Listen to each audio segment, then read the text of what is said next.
उपस्थित सभी जनों से एक विनम्र निवेदन, मंच की गरिमा और कार्यक्रम के प्रतिष्ठा को देखते हुए पूरे कार्यक्रम के दौरान आप अपने मोबाइल साइलेंट में रखेंगे ताकि किसी प्रकार की अप्रत्याशित स्थिति निर्मित ना हो। पुनः मेरा निवेदन कि अपने अपने मोबाइल साइलेंट मोड में रख लें। हमारे बीच राजदूत महामहिम पवन कपूर सर पधार रहे हैं।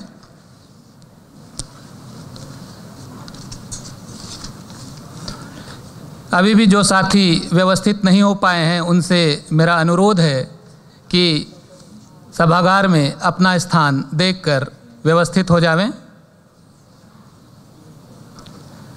हमारे महामहिम राजदूत पवन कपूर सर का तालियों से अभिनंदन करें। मैं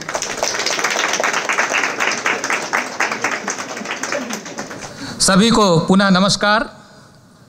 भारतीय दूतावास मास्को के इस दुर्गा प्रसाद धर सभागार में उपस्थित समस्त हिंदी प्रेमी विद्वजनों का हार्दिक अभिनंदन है, वंदन है, स्वागत है। दुनिया भर के हिंदी प्रेमियों के लिए 10 जनवरी का दिन बेहद खास होता है। 10 जनवरी 2006 से हर वर्ष इस दिन को विश्व हिंदी दिवस के रूप में मनाया जाता है। 2024 के हिंदी दिवस की थीम हम सभी हिंदी प्रेमियों को इसकी जानकारी होगी। हिंदी के पारंपरिक ज्ञान से कृत्रिम बुद्धिमत्ता यानी आर्टिफिशियल इंटेलिजेंस की ओर। यह है 12वां विश्व हिंदी सम्मेलन गत वर्ष फिजी में 15 से 17 फरवरी 2023 के दौरान संपन्न हुआ था। सम्मेलन में लगभग 3 दर्जन देशों के 1000 से अधिक हिंदी विद्वानों तथा हिंदी प्रेमियों ने हिस्सा लिया था। इसमें कहा गया था कि हिंदी विविध रूपों में विश्व भर में पहुंच रही है तथा लोकप्रिय हो रही है। आज हम हिंदी दिवस के इस कार्यक्रम को मनाने उपस्थित हुए हैं। मैं बहुत ही आदर और सम्मान के साथ महामहिम राजदूत पवन कपूर जी से निवेदन करता हूं कि मंच पर पधार कर स्वागत उद्बोधन देते हुए कार्यक्रम की शुरुआत करें। सर प्लीज़ आप सब तालियों से सर का अभिनंदन करें।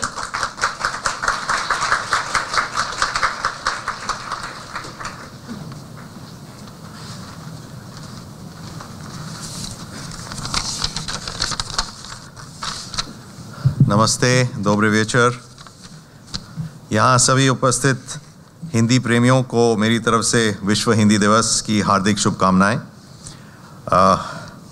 जैसा कि हमारे माननीय भारतीय प्रधानमंत्री जी ने इस साल के विश्व हिंदी दिवस के संदेश में कहा था कि अंतर्राष्ट्रीय स्तर पर लोगों के बीच एकजुटता बढ़ाने में आज हिंदी एक अहम भूमिका निभा रही है। ये देखना सुखद है कि अपनी सरलता, सहजता और साहित्यिक विरासत के साथ साथ हिंदी आज सूचना प्रौद्योगिकी और तकनीक की भाषा के रूप में भी युवाओं के बीच लोकप्रिय हो रही है। ये तो अब आपसे जान के पता लगेगा कि ये बात यहाँ पे भी सही है कि नहीं है, तो ये पता लगेगा आपसे, लेकिन उनका ये ज़रूर मानना है और ये बहुत ज़रूरी बात है। दुनिया के बहुत से देशों में भी हिंदी भाषा सीखने वाले लोगों की संख्या में निरंतर वृद्धि हो रही है। इसका तो मुझे खुद भी महसूस है, एहसास है, और आप सबको यहाँ देख के भी इसका पूरा सबूत है कि काफ़ी लोकप्रियता बढ़ती जा रही है। और मुझे तो पता है कि रूस में लोगों को हिंदी से बहुत प्रेम है और हिंदी सीखने में बहुत दिलचस्पी आप लोग दिखाते हैं। या अध्यापिकाएँ हैं जो कि बहुत देर से हिंदी पढ़ा भी रही हैं, सिखा भी रही हैं। और मुझे लगता है कि ये जो यहाँ इतने विश्वविद्यालय हैं जहाँ पे हिंदी पढ़ाई जाती है, ये अपने आप में एक बहुत प्रशंसनीय बात है। और आप लोग बड़े बड़े यहाँ अलग अलग विश्वविद्यालयों से आए हैं, जैसे कि MGIMO, RGGU, MGU, MGLU और विश्व स्कूला इकोनॉमिकी से। तो आप इतने विश्वविद्यालयों से आए हैं, तो मुझे बहुत ही खुशी है और आप सभी को मैं अपने हार्दिक अभिनंदन करता हूं। रूस में जो भारतीय संस्कृति, इतिहास, साहित्य और राजनीति का भी विस्तार से अध्ययन और अध्यापन किया जाता है। रूस में हिंदी की किताबों का लगातार अनुवाद किया जा रहा है और भारतीय दूतावास इन किताबों के प्रकाशन में सहायता भी कर रहा है। और मैं आशा करता हूं कि अनेक विचार और अनेक अलग अलग रूप में मुझे दिखने को मिलेगा आज कि आप किस तरीके से आपकी जो हिंदी की दिलचस्पी है, रुचि है, उसको कैसे आप आगे बढ़ाते हैं, ये हमें देखने को मिलेगा। तो मैं एक बार फिर विश्व हिंदी दिवस पर रूस के हिंदी प्रेमियों का अभिवादन करता हूं और रूस में हिंदी भाषा के विकास के लिए आप सभी के अन्य अथक प्रयासों की अथक प्रयासों की विशेष रूप से प्रशंसा करता हूं। आप सबको मेरा प्रणाम, धन्यवाद।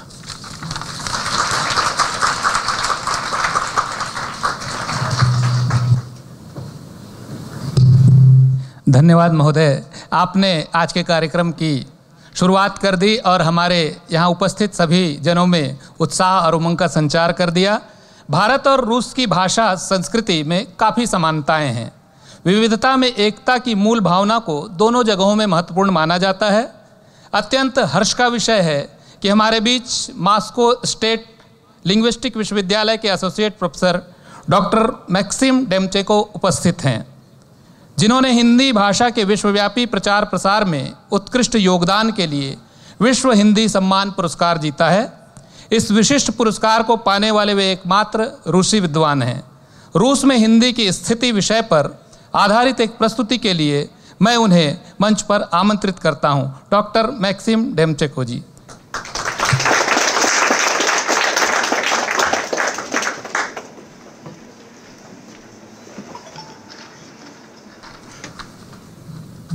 आदरणीय साथियों, योर एक्सेलेंसी, आदरणीय मैडम रॉय, मैडम कौर, प्रिय मित्रों, सबसे पहले मुझे भारतीय दूतावास मॉस्को में को धन्यवाद देना चाहिए इस अवसर के लिए।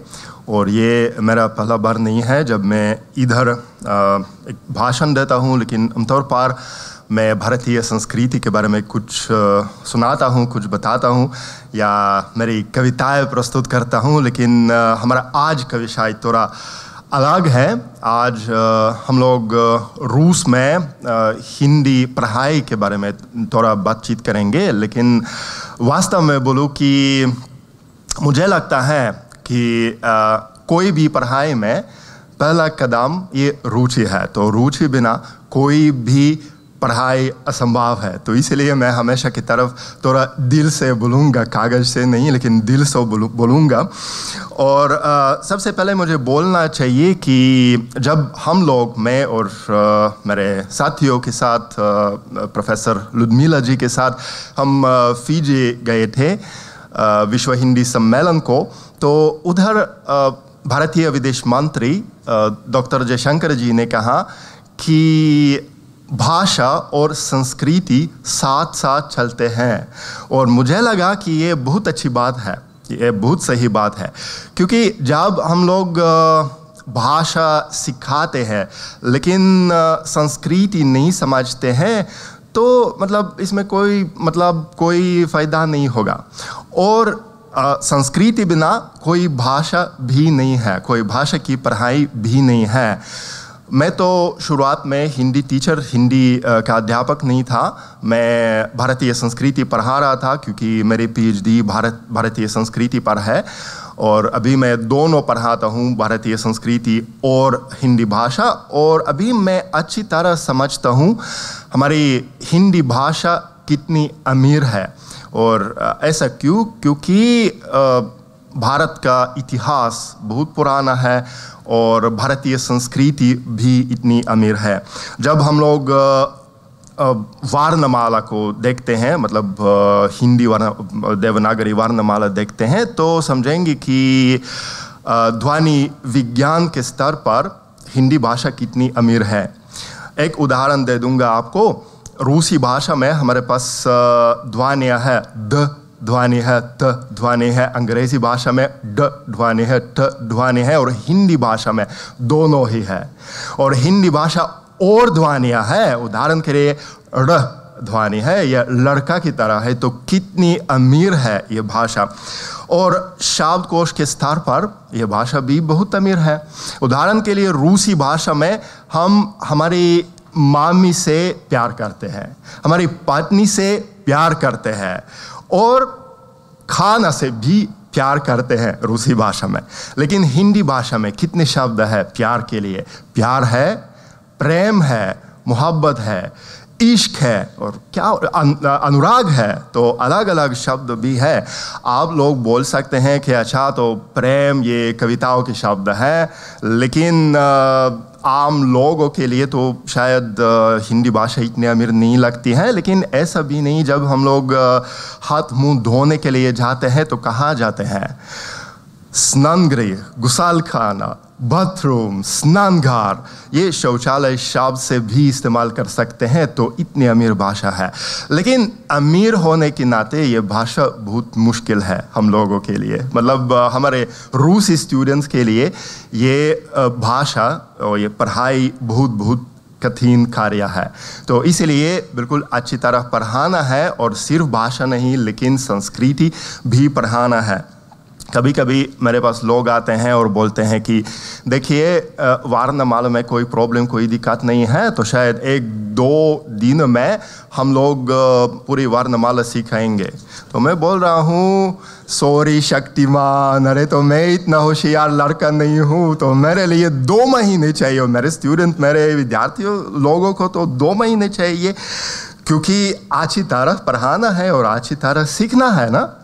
तो काफ़ी कठिन भाषा है। और अगर ये कठिन भाषा है तो क्या बोलना है कि शायद आप लोगों को एक कहानी मालूम है, ये परमहंस रामकृष्ण की कहानी है अंध लोगों और हाथी के बारे में। तो ये अंध लोग हाथी को एक्सप्लोर करते हैं और एक अंध व्यक्ति शायद पूंछ को छुआ और उसने कहा कि अच्छा हाथी एक क्या है? हाथी एक सर्प है।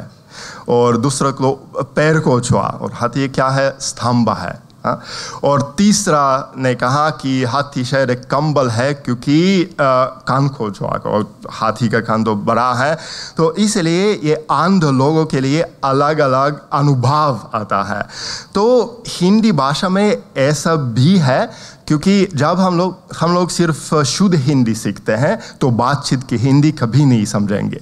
जब हम लोग सिर्फ बातचीत की हिंदी सीखते हैं तो शुद्ध हिंदी नहीं समझेंगे। और स्थानीय भाषा भी है, अवधी भाषा भी है और भोजपुरी भाषा है, ब्राज भाषा भी है। तो मतलब हमारी पढ़ाई इंटीग्रल होना है, तो सब कुछ, सब एस्पेक्ट को पढ़ाना है। ये मेरा अनुभव भी था, क्योंकि मैं वाराणसी में हिंदी सीखने लगा तो वाराणसी लोगों को अच्छी तरह समझ रहा था।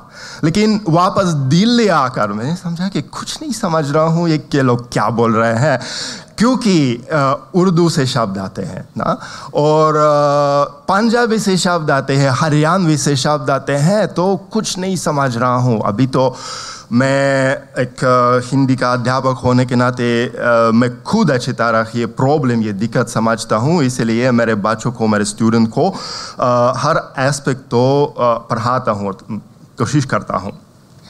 दूसरी बात जो है दोस्तों कि अभी मुझे लगता है कि भारत में एक क्रांतिकारी परिवर्तन हो जाता है। और क्या हुआ भारत में? शायद 10-15 साल पहले इंडियंस जो, मतलब भारतीय लोग जो इधर स्टूडेंट हैं, रूस में स्टूडेंट है और यूरोप में और अमेरिका में स्टूडेंट है, तो ये लोग सिर्फ अंग्रेजी से इस्तेमाल कर रहे थे दिखाने के लिए कि हम लोग बहुत इंटरनेशनल है, बहुत अंतर्राष्ट्रीय हैं।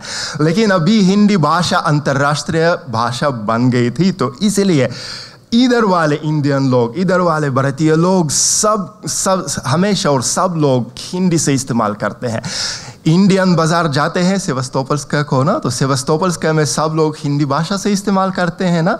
कोई भी इंडियन रेस्टोरेंट जाते हैं तो लोग हिंदी से इस्तेमाल करते हैं। तो ये हम लोगों के लिए बहुत अच्छी मदद है, क्योंकि पहले तो 10-15 साल पहले प्रैक्टिस मिलना तो बहुत मुश्किल था। मतलब कोई भी भाषा के लिए बिल्कुल अच्छी प्रैक्टिस चाहिए। तो प्रैक्टिस बिना कोई पढ़ाई नहीं है, कोई लिखाई नहीं है। अभी तो काफ़ी प्रैक्टिस है। तो इसलिए मैं सच में बोलूँ कि हमारे स्टूडेंट्स ज़्यादा भाग्यशाली हैं। और अभी ये क्रांतिकारी परिवर्तन रूसी पढ़ाई में भी हो जा रही है। क्योंकि देखिए अभी तो हमारे बीच में अलग अलग यूनिवर्सिटी से हिंदी के अध्यापक लोग हैं, लेकिन गिमो में ये पारंपरिक रूप में सोवियत समय से हिंदी पढ़ा रहे थे। और मॉस्को स्टेट यूनिवर्सिटी में भी और एरगेगू में भी अभी नए टीचर्स भी आते हैं। मतलब नई यूनिवर्सिटीज़ में हम लोग भी हिंदी भाषा पढ़ाते हैं। तो हमारा यूनिवर्सिटी ये मतलब नई यूनिवर्सिटी नहीं है, लेकिन सिर्फ इस साल से मतलब पिछले साल से हम लोग हिंदी भाषा पढ़ाते हैं। पहले तो सिर्फ भारतीय संस्कृति पढ़ा रहे थे, अभी तो एक और यूनिवर्सिटी है और हमारा कोर्स तो 5 साल का कोर्स है। मेरे पास मेरे 11 छात्र हैं और ये पहले साल वाले छात्र हैं, लेकिन ये 5 साल का कोर्स है तो अनुवादक लोग बन जाएंगे। और मेरी आशा है कि अच्छी हिंदी पढ़ाएंगे, अच्छी हिंदी बोलेंगे। हिंदी अध्ययन क्यों विकसित करना है रूस में? मोदी जी, नरेंद्र मोदी जी प्रधानमंत्री पिछले साल हिंदी दिवस को ने कहा कि आज पूरा विश्व हिंदी भाषा की शक्ति को पहचान रहा है। भाषा अभिव्यक्ति का साधन होती है। तो 2-3 चीज़ें मोदी जी के भाषण में प्रस्तुत करूंगा। मेरी टिप्पणी दे दूंगा दिखाने के लिए कैसे हम लोग रूस में हिंदी भाषा की पढ़ाई विकसित करवा सकते हैं। तो सबसे पहले मोदी जी ने कहा कि हिंदी दुनिया की तीसरी और भारत की सबसे ज़्यादा बोले जाने वाली भाषा है। अंग्रेज़ी और चीन की मंdarin के बाद दुनिया में इसी का नंबर है। देखिए दोस्तों, अभी पूरा इंडियन बिजनेस रूस आते हैं। तो कितने बिजनेसमैन आते हैं, कितने स्टूडेंट आते हैं। तो बिल्कुल ज़्यादा अनुवादक चाहिए हिंदी भाषा के साथ काम करना। तो पूरा ये बिज़नेस विकसित करने के लिए ये बहुत अच्छी बात जब हम लोग अच्छी तरह हिंदी सीखते हैं। सिर्फ शुद्ध हिंदी नहीं, लेकिन बातचीत की हिंदी, क्योंकि कोई भी बिज़नेस निगोशिएशंस में बातचीत की हिंदी ज़रूरी है ना। तो बातचीत की हिंदी बिना तो कुछ असंभव होगा। और दूसरी चीज़ है जो मोदी जी ने कहा, मेरे का मानना है कि हिंदी भाषा राष्ट्रीय एकता और सद्भावना की डोर को निरंतर मजबूत करती रहेगी।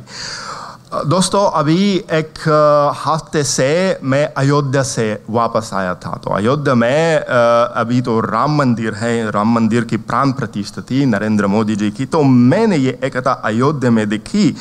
और क्या मैं बोलूँ कि ये एकता भी रूस में दिखा सकते हैं, क्योंकि हर कोई संस्कृति में एक तनिष्क है और तनिष्क का नाम क्या है? भाषा है। और हमारा तनिष्क ये हिंदी भाषा है।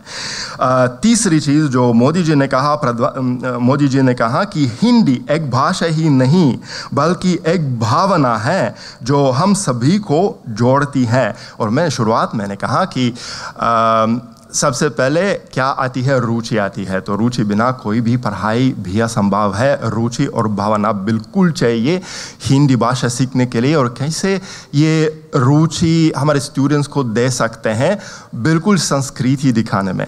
क्योंकि मैंने कहा पहले कि भारतीय संस्कृति इतनी अमीर संस्कृति है और हम लोग मतलब हिंदी टीचर्स होने के नाते बहुत भाग्यशाली है, क्योंकि हर शब्द के लिए जब हम लोग एक शब्द समझाते हैं बच्चों को, तो हम एक कहानी भी सुना सकते हैं हर शब्द को, क्योंकि संस्कृति इतनी अमीर है। और इतिहास शायद सबसे पुराना इस संसार में। तो इसलिए हम लोग बोल सकते हैं कि भारत अभी ऐतिहासिक स्तर पर ये हमारे भैया है, बड़े भाई है, क्योंकि इतिहास तो हज़ारों सालों से आता है। तो भारत ये हमारा भैया है। और जब हम लोग अच्छी तरह हिंदी सीखते हैं तो हम तो भी भारतीय बन सकते हैं थोड़ा बहुत, क्योंकि भारतीय मतलब क्या है, अगर हमारे पास भारत का पासपोर्ट तो नहीं है, फिर भी अच्छी तरह हम लोग हिंदी जानते हैं। तो भारतीय संस्कृति ये हमारी संस्कृति भी है, भारतीय भाषा ये हमारी भाषा भी है, तो हमारे पास पूरा अधिकार है बोलना कि भारत माता की जय जब हम लोग हिंदी भाषा सीखते हैं। और एक और चीज़ है जो मोदी जी ने कहा कि देश दुनिया की प्रमुख भाषा होने के कारण मोदी सरकार ने हिंदी को प्रमुखता से बढ़ावा देने के लिए समय पर कई कदम उठाए हैं। इसमें सबसे प्रमुख है सरकारी काम काज में हिंदी को बढ़ावा देना। तो पहले जब हम सहयोग कर रहे थे भारत और रूस के बीच में, अंग्रेज़ी तो काफ़ी थी, सिर्फ अंग्रेज़ी से इस्तेमाल कर सकते थे हम लोग। अभी तो नहीं, क्योंकि पूरा बिजनेस और पूरी राजनीतिक चीज़ें तो हिंदी में अनुवादित है, और अनुवादित नहीं, हिंदी ये प्रथम भाषा है अभी सारे डॉक्यूमेंट्स के लिए मोदी सरकार की कृपा से। तो इसलिए बिल्कुल हिंदी सीखना है और हिंदी पढ़ाना है। और शायद अंतिम बात जो मुझे उल्लेख करना चाहिए ये मोदी जी भाषण से, कि आज के दौर में किसी भी चीज़ को बढ़ावा देने के लिए डिजिटल टूल्स काफ़ी मददगार होते हैं। इसलिए मोदी सरकार के कार्यकाल में राजभाषा विभाग द्वारा भी डेक के सहयोग से तैयार किए गए learning Indian languages with artificial intelligence Leela mobile application भी बनाया गया है। तो इस एप्लीकेशन से हम लोग भी इस्तेमाल कर सकते हैं हिंदी भाषा सीखने और सिखाने के लिए अच्छी तरह। और मैं हमेशा की तरह गोस्वामी तुलसीदास जी के दोहा से समाप्त करना चाहता हूँ मेरा भाषण। गोस्वामी जी बोल रहे हैं, का भाषा का संस्कृत प्रेम चाहिए संच, कामजू आवे कमरिले करिया कुमाच। तो ये प्रेम की बात भी है, और बिल्कुल हिंदी भाषा ये तो हमारी प्यारी भाषा है, तो इसलिए हम लोग सब इधर है हो तो हिंदी भाषा सीख रहे हैं। इसलिए हम एक साथ बोल सकते हैं, हमारी प्यारी हिंदी भाषा की जय। जय हो भारत माता की जय। आप सभी का धन्यवाद। धन्यवाद महोदय, आपने रूस में हिंदी की स्थिति के विषय में विस्तृत प्रकाश डाला, और महत्वपूर्ण बात आपने भारत की बातें की। और एक महत्वपूर्ण बात आपने कही कि भारत का राजभाषा विभाग हिंदी सीखने सिखाने वालों के लिए बहुत सारे प्रयास कर रहा है। तो आप राजभाषा विभाग की साइट पर जाकर एक लीला ऐप की बात, उन्होंने मोबाइल ऐप की बात कही, और हमारा 2024 का जो थीम है विश्व हिंदी दिवस मनाने का, वो पारंपरिक तरीके से हिंदी सीखना और आर्टिफिशियल इंटेलिजेंसी कृत्रिम बुद्धिमत्ता की ओर उसको लेकर जाना है। तो महोदय ने जिस ओर इशारा किया, 2 लाइन में उसमें और जोड़ना चाहूँगा कि आप उसमें कंठस्थ टूल अनुवाद 2.0 ये भी पाएंगे। हिंदी से संबंधित आपकी सारी शंकाएं राजभाषा विभाग की वेबसाइट पर समाधान उनका मिल जाएगा, जिसका उद्घाटन गत वर्ष द्वितीय राजभाषा सम्मेलन सूरत में माननीय अमित शाह गृह मंत्री महोदय और हमारे राजभाषा विभाग के मंत्रालय के प्रमुख उनके द्वारा किया गया था। अगली कड़ी में हम हिंदी भाषा और साहित्य की विशेषज्ञ डॉक्टर तात्याना दुब्यानास्काया जी से रूबरू होंगे। Tatyana ji institute of oriental and classical studies higher school of economics का प्रतिनिधित्व करती हैं। मैं उनसे अनुरोध करता हूं कि हिंदी अवसरों की दुनिया खोलती है विषय पर अपना वक्तव्य प्रस्तुत करेंगे, जो कि भारतीय सांस्कृतिक संबंध परिषद द्वारा आयोजित नॉलेज इंडिया विजिटर्स कार्यक्रम 2023 में उनकी प्रस्तुति, उनकी भागीदारी पर आधारित है। Ma'am please. धन्यवाद आदरणीय राजदूत महोदय जी, उच्च अतिथिगण, मेरे प्रिय गुरुजन जो यहाँ उपस्थित है, आपको प्रणाम।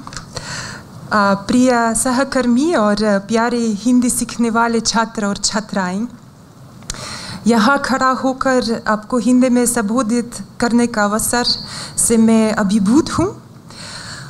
यहाँ जश्न का माहौल है और यकीनन हिंदी के शौकीनों की संख्या बढ़ गई है। बहुत लोग ऐसे हैं जिनको हिंदी सीखना शुरू किए हुए कई महीने हो गए हैं। ये देखकर मुझे बेहद खुशी है। इस शुभ अवसर पर मैं कुछ कहना चाहूँगी और कोशिश करके मैं औपचारिक शैली से दूर रहूँ। मैंने सोचा कि अपनी जज्बात पर ज़्यादा ज़ोर डालना चाहिए और मैं ज़रूर हिंदी से आने वाले अवसरों के बारे में बात करूँगी, लेकिन शायद ज़्यादा कुछ अपने इतिहास के बारे में बोलूँगी और अपने भावनाओं के बारे में जो हिंदी से जुड़ी हुई हैं। कल मैंने गिनती करके ये पाई कि हिंदी के साथ मेरा रिश्ता 32 साल का होने को जा रहा है। ये बहुत है। इन 3 दशकों के अंदर इसी हाल में कितनी बार आई इसकी गिनती करने में मैं असमर्थ रही हूँ, ज़्यादातर श्रोता और मेहमान के रूप में, लेकिन कभी अनुवादक की हैसियत से भी। एक बार ऐसे हुआ कि हिंदी लेखन प्रतियोगिता मैंने भी भाग लिया था और इस मंच पर मुझे एक पुरस्कार भी मिला था। और आजकल भी हिंदी प्रतियोगिता की परंपरा चालू है। ये बहुत सराहनीय बात है। पिछले कई हफ्तों में मुझे एक बॉलीवुड गाने की याद आई, मुड़ मुड़ के ना देख मुड़ मुड़ के। फिर भी ऐसे मौके पर पीछे देखकर अपनी राह को परखना शायद गलत नहीं होगा। ये शायद पिछले कोई 25 साल की बात है। मैंने उस समय एक मीटिंग में काम किया और एक व्यवसायी दल के साथ काम भी किया। बात हो रही थी कि हम हिंदी के साथ अनुवाद करेंगे हिंदी में, लेकिन हिंदी में अनुवाद सिर्फ नाम का था। असल में हम लोग अंग्रेज़ी के साथ काम कर रहे थे। तो मुझे थोड़ा अफसोस था और मैं ब्रेक्स के समय अंग्रेज़ी को छोड़कर हिंदी में बात करने के मौके से छूटती नहीं। और एक बार मुझे एक भारतीय शख्स ने कहा था कि भाई देखो, हिंदी सीखकर अपने कौन से तीर मार लिए। तो उस समय मेरे पास कोई जवाब नहीं था, क्योंकि मैं भी सोचने लगी कि सही बात है। मन ही मन में सोच रही थी कि हिंदी ज्ञान के वास्ते हम धनवान तो थोड़े ही बनने वाले हैं। हिंदी की विस्तृत शब्दावली के कारण हमारा दिमाग मजबूत हो सकता है, ये तो फ़ायदे की बात है। लेकिन फिर वही सवाल अटकती रही और उसका जवाब मैं ढूंढती रही। क्या व्यावहारिक जीवन का हिंदी का कोई अर्थ है? हिंदी से कोई व्यावहारिक फ़ायदे हो सकते हैं? फिर समय बीतता गया और मैं इसके बारे में विचारती गई, लेकिन अड़ी रही अपने हिंदी के साथ संबंध में।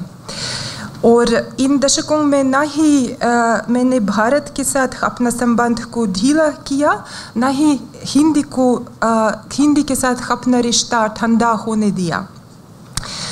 और ये वही भाषा है जो मुझे बेहद खुशियाँ देती है और कदम कदम पर मुझे इसके प्रमाण मिलते हैं कि शायद व्यावसायिक जीवन से मेरा कोई रिश्ता नहीं रहा है, लेकिन व्यावहारिक जीवन में हिंदी होना ना होना ये ज़रूरी बात नहीं है।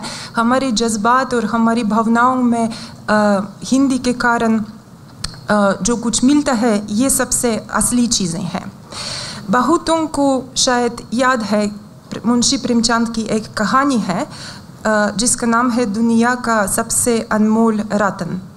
तो इस कहानी के अंत में यही पंक्ति है। प्रेमचंद जी लिखते हैं, खून का वो आखिरी कतरा जो वतन की हिफाजत में गिरे, दुनिया की सबसे अनमोल चीज़ है। इस कहानी को लिखे 100 साल से ज़्यादा हो गया है और अभी हम कह सकते हैं कि लोग अपनी लड़ाइयाँ लड़ते जा रहे हैं, दुनिया में युद्ध चल रहे हैं और संसार में दुख घटा नहीं है। लेकिन लगता है कि हमारे मूल्य अब कुछ बदल गए हैं, कुछ अलग हो गए हैं। कम से कम यही आशा है। आजकल मैं सोचती हूँ कि जहाँ पहले लोग कुर्बानी में विश्वास करते थे या किसी कीमत पर विजय पाने में विश्वास रखते थे, आजकल हम कोशिश करते हैं कि उन्हीं मूल्यों की जगह कुछ नया रखें, जैसे मनुष्यता, सहानुभूति, मानवीय संपर्क। ऐसी चीज़ें हम देखना चाहेंगे अपने मूल्यों जैसे। और इसी संदर्भ में एक विदेशी भाषा का ज्ञान एक अनमोल रत्न बन सकता है। और पिछले सालों में और पिछले कई महीनों में मुझे कई मौके मिले जब मैं पूरे यकीन के साथ कह सकती हूँ और पीछे मुड़ कर कह सकती हूँ कि हिंदी का भूमिका इसमें बहुत बड़ा है। हिंदी ही के कारण मुझे दुनिया के विभिन्न देशों में दोस्त, सहेलियाँ, छात्र मिले। हिंदी के लिए परस्पर प्यार ने मेरे करीब बहुत लोगों को लाया और इस परस्पर प्यार की बुनियाद पर हम दोस्त बन गए और हमारे नए रिश्ते बने। दिसंबर में जब मुझे भारत जाने का मौका मिला, मैंने सोचा कि ये एक स्वर्ण अवसर था सच्चे मायने में ये देखने का कि हिंदी भाषा लोगों को कैसे आपस में ला सकती है और ये भाषा कैसे दुनिया में संपर्क भाषा बन सकती है। उस समय दिल्ली में 70 के करीब लोग भारतविद और हिंदी के विज्ञान उनमें से भी थे, साथ साथ आए थे और मैंने वो मेरे हृदय में जो उल्लास मैंने पाया, मैं आपको इसका वर्णन भी नहीं कर सकती हूँ, क्योंकि ये सच में एक ऐसा स्वर्ण क्षण था जब मैंने सोचा कि ये 30 साल व्यर्थ नहीं थे। हम एक हॉल में थे और मिस्र, Korea, Thailand, Lithuania, Poland, Ukraine, Germany, विभिन्न अन्य देशों से आए हुए लोग, हम सब आपस में हिंदी में बात कर रहे थे और यही सबूत था कि हिंदी एक विदेशी, एक अंतर्राष्ट्रीय भाषा बन चुकी है। हालांकि बहुत ज़्यादा लोग हिंदी नहीं बोलते हैं, लेकिन रुचि बढ़ रही है और जिस तरह हम इस साल हमारे मॉस्को के विश्वविद्यालयों में इतने सारे नए स्टूडेंट्स को पाए, ये भी इस चीज़ का एक सबूत है। तो मेरे लिए हिंदी एक बहुत सुंदर भाषा है। ये भाषा कठोर भी हो सकती है, नरम भी हो सकती है, गर्म भी और संतुलित भी। ये हर वक्त ये भाषा लचीली है, सजीव है, माहौल के अनुसार अपने को ढलने वाली, समय के साथ अपने को बदलने वाली भाषा है। मुझे इस भाषा को सीखते हुए, उसकी गहराइयों को जानते हुए बेहद प्रोत्साहन मिलता जा रहा है इन दशकों से। और मैं समझ सकती हूँ कि हिंदी की गहराइयों को मैंने अभी तक नहीं मापी और ऊंचाइयों को मैंने केवल दूर से परखा और रास्ता लंबा है। आशा है कि इस रास्ते में, इस पथ पर मुझे और भी सहयात्री मिलेंगे। और अंत में एक कविता। दुर्गम वानों और ऊंचे पर्वतों को जीतते हुए जब तुम अंतिम ऊंचाई को भी जीत लोगे, जब तुम्हें लगेगा कि कोई अंतर नहीं बचा अब तुम में और उन पत्थरों की कठोरता में जिनमें तुमने जीता है, जब तुम अपने मस्तक पर बर्फ का पहला तूफान झेलोगे और कंपोगे नहीं, तब तुम पाओगे कि कोई फर्क नहीं सब कुछ जीत लेने में और अंत में हिम्मत ना हारने में। कुंवर नारायण की इन पंक्तियों के साथ मैं समाप्त करना चाहूँगी। धन्यवाद। बहुत बहुत धन्यवाद डॉक्टर तात्याना जी। आपने ये बहुत महत्वपूर्ण बात कही कि पूरी दुनिया में हिंदी सीखने वालों की तादाद में दिन ब दिन वृद्धि होती जा रही है, बढ़ रही है। ये बहुत महत्वपूर्ण बात है और आप जैसे गुरुजनों के नेतृत्व में रूस में और अधिक इजाफा होगा हिंदी सीखने वालों में, ऐसी हम आशा करते हैं। अगले क्रम में सुश्री मारिया रेश्चिकोवा जी से मैं निवेदन करता हूं कि वे मंच पर आएं और ये एमगिमो से आती हैं। उनसे निवेदन है कि वैश्विक कूटनीति में हिंदी के महत्व पर प्रकाश डालें।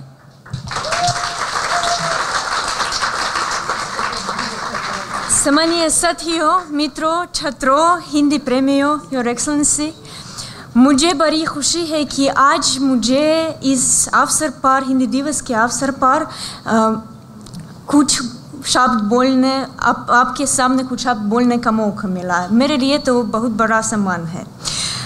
सबसे पहले मैं आभार प्रकट करनी चाहूँगी भारतीय राजदूतावास को तथा जवाहरलाल नेहरू सांस्कृतिक केंद्र को इस आयोजन के लिए और गिमो के हिंदी अध्यापकों और हिंदी छात्रों को आमंत्रित करने के लिए। गिमो विश्वविद्यालय की ओर से मैं रूस में भारतीय राजदूत महामहिम पवन कपूर, राजदूतावास तथा सांस्कृतिक केंद्र के कर्मचारियों तथा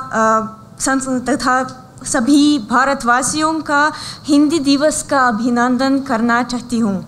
हमारी हार्दिक शुभकामनाएं। भारत के विदेश मंत्री सुब्रमण्यम जयशंकर ने कहा कि भारत का जो लक्ष्य है वो है हिंदी को विश्व भाषा बनाना। ये संदेश अंतर्राष्ट्रीय संबंधों में भाषाई विविधता के महत्व पर बल देता है, जिसके जरिए विभिन्न देशों के बीच आपसी समझ बूझ, भरोसा एवं सम्मान बढ़ते रहते हैं। हिंदी तो विश्व भर की सर्वाधिक बोली जाने वाली भाषाओं में से एक है। जैसे जैसे भारत अंतर्राष्ट्रीय मंच पर अंतर्राष्ट्रीय मामलों में और ज़्यादा सक्रिय भूमिका निभाते जाते हैं, तो हिंदी भाषा का महत्व भी बढ़ता जाता है और हिंदी का उपयोग कूटनीतिक वार्ताओं, औपचारिक दस्तावेजों, उच्च स्तरीय बैठकों में किया जाता है, दोनों भारत में और इसके बाहर। हिंदी भाषा भारतीय संस्कृति और भारतीय सभ्यता का अभिन्न अंग है। यद्यपि भारतवासी अनगिनत भाषाओं और उपभाषाओं में बोलते हैं और बहुत लोगों की मातृभाषा हिंदी तो नहीं है, तथापि हिंदी भाषा राजभाषा मानी जाती है और हिंदी भाषा भारत के प्रधानमंत्री नरेंद्र मोदी के अनुसार राष्ट्रीय एकता को बढ़ावा देती है और ये एक पुल का काम देती है जो विभिन्न क्षेत्रीय भाषाओं में बोलने वालों को जोड़ती है और अंतर्वैयक्तिक रिश्तों के विस्तार को भी बढ़ावा देती है। ठीक कहते हैं कि दूसरी भाषा तो जीवन की दूसरी अंतर्दृष्टि है और विश्व की भारतीय अंतर्दृष्टि समझने के लिए तो हिंदी भाषा सीखने के बिना संभव नहीं है। और हिंदी भाषा भारतीय संस्कृति, कला, संगीत, नृत्य, सिनेमा, साहित्य, इतिहास, विज्ञान, चिकित्सा, योग आदि की अनंत और सुंदर दुनिया का दरवाज़ा खोलते हैं। इसलिए हिंदी तो भारतीय सॉफ्ट पावर का बहुत महत्वपूर्ण साधन है। इसलिए वैश्विक कूटनीति में हिंदी भाषा की भूमिका का अति मूल्यांकन करना कठिन है। हम गिमो विश्वविद्यालय में छात्रों को ये विचार समझाने तथा हिंदी सीखने का महत्व दिखाने की कोशिश करते रहते हैं और आज मैं देखती हूँ कि इस हॉल में गिमो से बहुत अनेक छात्र हैं, जिसका मतलब है कि उन्होंने ये विचार बहुत अच्छी तरह समझ लिया। तो एक और बार बहुत धन्यवाद उन सब लोगों को जिनके बिना ये आयोजन सफल नहीं होता। जय हिंद, जय हिंदी। धन्यवाद। धन्यवाद बहुत बहुत आपका। विश्व हिंदी दिवस का मूल उद्देश्य दुनिया भर में हिंदी के प्रचार प्रसार को बढ़ावा देना है। इस उद्देश्य की प्राप्ति के लिए मॉस्को स्थित भारतीय दूतावास और जवाहरलाल नेहरू सांस्कृतिक केंद्र समय समय पर विभिन्न गतिविधियों का आयोजन करता रहता है। इसी कड़ी में इस वर्ष अखिल रूसी हिंदी काव्य पाठ प्रतियोगिता एवं हिंदी निबंध लेखन प्रतियोगिता का ऑनलाइन आयोजन किया गया था। इसमें रूस के विभिन्न शहरों के विश्वविद्यालयों में पढ़ने वाले विद्यार्थियों के अलावा अन्य हिंदी प्रेमियों ने भी बढ़ चढ़कर हिस्सा लिया था। एक छोटा सा इसका डाटा आपके सामने हम प्रस्तुत करेंगे। हिंदी काव्य पाठ प्रतियोगिता में 18 से 30 वर्ष आयु समूह में कुल 23 प्रतिभागियों ने हिस्सा लिया। 31 से 60 वर्ष आयु समूह में कुल 5 प्रतिभागी शामिल हुए। इसी प्रकार भारतीय संस्कृति के प्रति रूसी लोगों का प्रेम विषय पर आयोजित निबंध प्रतियोगिता में 18 से 30 वर्ष आयु समूह के कुल 7 प्रतिभागियों ने भाग लिया और 31 से 60 वर्ष आयु समूह के कुल 3 प्रतिभागी इसमें शामिल हुए। इस प्रकार समग्र दृष्टि डालें तो कुल 38 प्रतियोगियों ने एक से बढ़कर एक प्रविष्टि प्रेषित की और पुरस्कार हेतु अपनी दमदार चुनौती प्रस्तुत की। इनका मूल्यांकन करने में हमारे निर्णायक मंडल के विद्वान सदस्यों को कड़ी मशक्कत करनी पड़ी थी। निरक्षीर विवेकी निर्णायक मंडली की पहली सदस्य के रूप में हमारे बीच मॉस्को राजकीय विश्वविद्यालय में हिंदी विभाग की वरिष्ठ प्राध्यापिका तथा विभिन्न भाषाओं की जानकार डॉक्टर लियोदमिला खोखलवा जी ने प्रविष्टियों का कठिन मूल्यांकन किया था। मैं महामहिम से अनुरोध करूंगा कि पुष्पगुच्छ देकर उनका अभिनंदन करें। हमारे विद्वान निर्णायकों की कड़ी में दूसरी सदस्य रूसी राजकीय मानविकी विश्वविद्यालय की हिंदी अध्यापिका प्रोफेसर इंदिरा गजीवा जी ने मूल्यांकन कार्य किया। पुष्पगुच्छ से उनका अभिनंदन। भारतीय राजदूतावास विद्यालय मॉस्को के हिंदी अध्यापक अजय कुमार साहू यानी मैं भी इसमें एक जज के रूप में था। अजय जी के लिए जोरदार तालियां।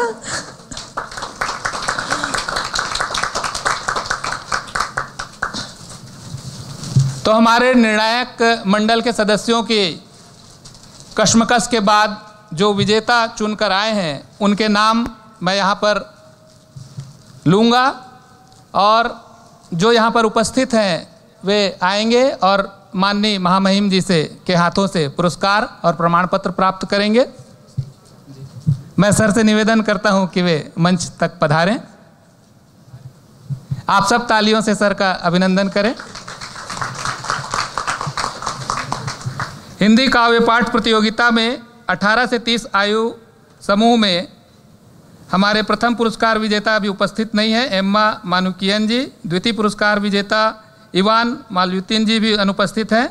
तृतीय पुरस्कार प्राप्त करने वाले अनास्तीसिया मिखाइलोवा यहाँ पर उपस्थित हैं। मैं उनको मंच पर सादर आमंत्रित करता हूँ कि वे महामहिम के हाथों से पुरस्कार प्राप्त करें और प्रमाण पत्र प्राप्त करें। आपकी तालियां नहीं रुकनी चाहिए। इन्होंने इतना सुंदर अपना प्रस्तुतिकरण दिया था। हिंदी काव्य पाठ 31 से 60 वर्ष आयु समूह में प्रथम पुरस्कार प्राप्त किया है एलेक्सी चाप्तोसोव जी। वे मंच पर आएं और अपना पुरस्कार और प्रमाण पत्र प्राप्त करें। वे उपस्थित हैं।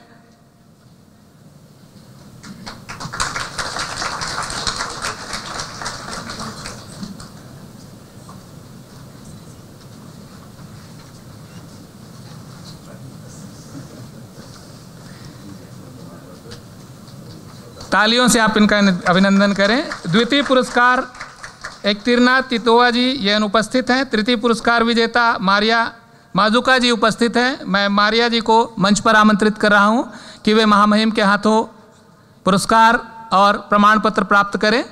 आप सब तालियां बजाते रहें ताकि लगे आप सब यहाँ उपस्थित हैं।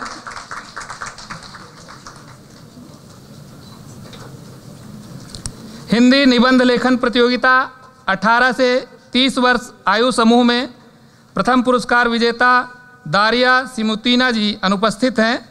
द्वितीय पुरस्कार अनास्तासिया मिखाइलोवा जी को मिला है, वे उपस्थित हैं। अनास्तासिया जी मंच पर आएं और महामहिम से पुनः पुरस्कार प्राप्त करें। बड़ी प्रसन्न चित्त नज़र आ रही हैं क्योंकि उन्होंने 2 वर्ग में पुरस्कार प्राप्त किए। तो आपकी तालियां बतानी चाहिए कि इन्होंने बड़ा काम किया है।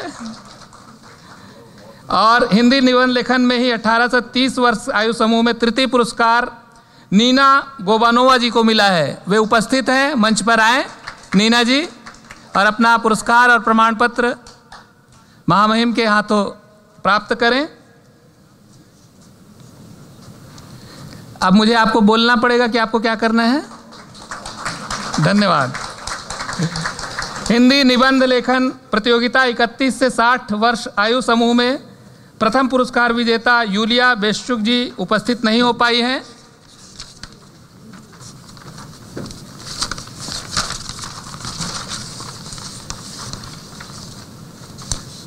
द्वितीय पुरस्कार प्राप्त करने वाले लाइबो श्वेचेत जी उपस्थित हैं। उन्हें मैं मंच पर आमंत्रित करूंगा कि वे आकर अपना पुरस्कार और प्रमाण पत्र प्राप्त करें। शायद लिब्रो श्वेचेत। Любовь Щебет। मैं माफ़ी चाहूँगा क्योंकि मैं सही उच्चारण उनके नाम का नहीं कर पाया। हमारी साथी को धन्यवाद जो उन्होंने इनका नाम सही उच्चारण किया। और आप सादर आमंत्रित हैं अपना पुरस्कार प्राप्त करने के लिए। हम सब तालियों से उनको प्रोत्साहित करें। उन्होंने ये पुरस्कार प्राप्त किया है और मैं सभी विजेताओं से अनुरोध करूंगा कि वे मंच पर आएं और माननीय महामहिम सर के साथ में एक समूह छाया चित्रांकन ग्रुप फोटोग्राफ के लिए उपस्थित हों। सभी विजेता पुनः मंच पर आएं।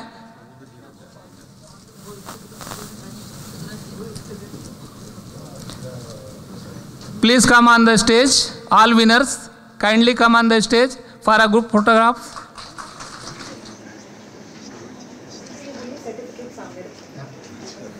अपने सर्टिफिकेट्स सामने रखिए ताकि जो साथ लेके आए तो सारे छोड़ा है वहीं पे कुर्सी पे।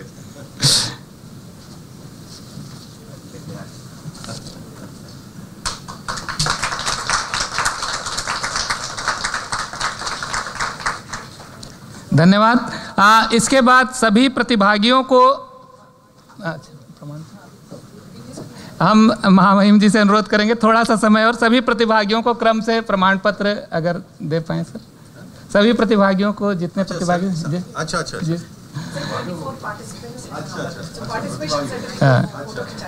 नीना गोबनोवा जी जल्दी जल्दी आते जाएंगे। अलीना गाब्रिलोवा,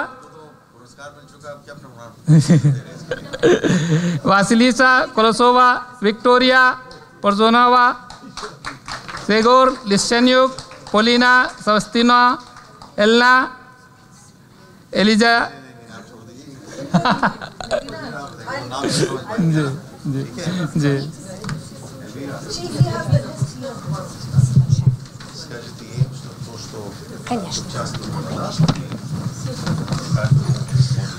Участники нашего конкурса в категории стихотворения, декламации стихотворений на хинди в возрастной категории 18-30 лет. Алина Гаврилова, Василиса Колосова, возможно, не присутствует, Виктория Подлужная, Егор Лещенюк,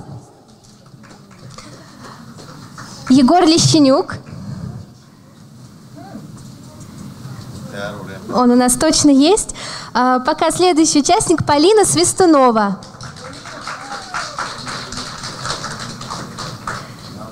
Елена Шах,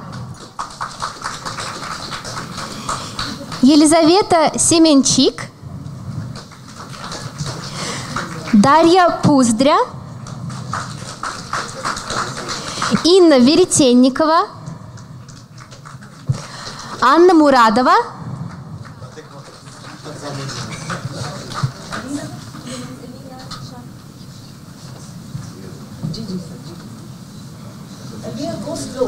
Sure.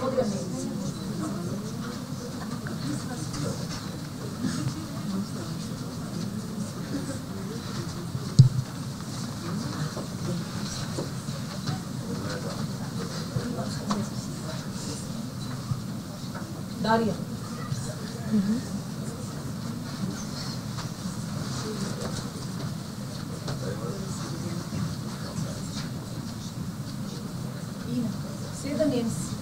Инна Веретенникова.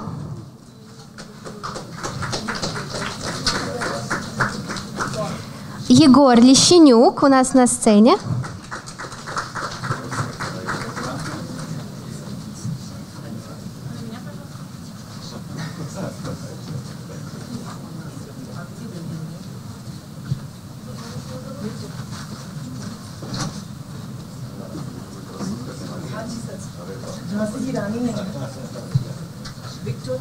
Виктория Подлужная.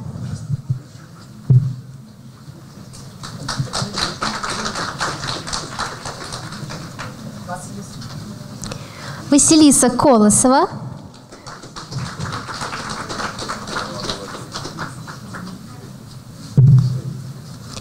Анна Гаврилова.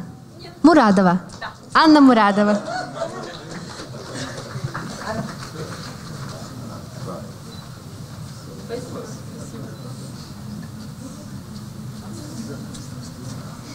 Юлия Рощина.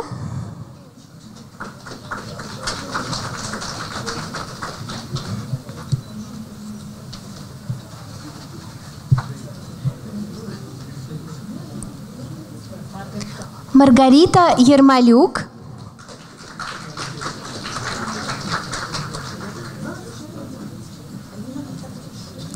Надежда Масолова.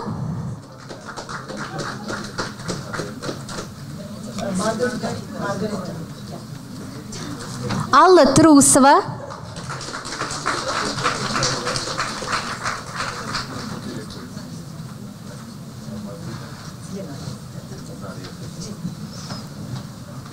Надежда Масолова у нас на сцене. На сцену приглашается Алла Трусова.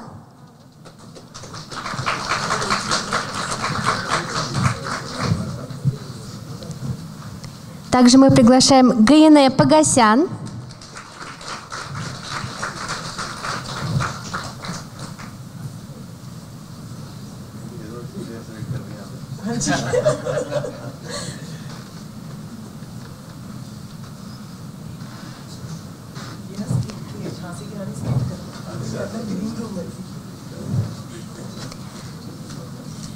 Также приглашаем Евдокия Карпакова.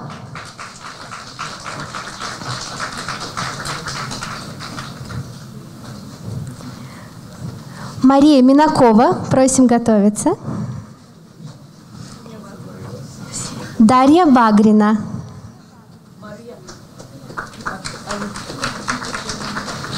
Мария Минакова.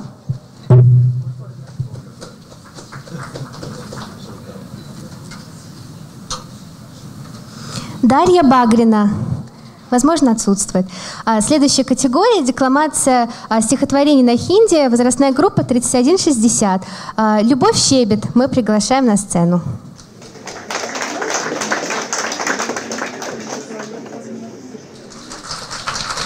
Следующая номинация – конкурс по написанию эссе на хинди, возрастная группа 18-30 лет. Мария Рещикова.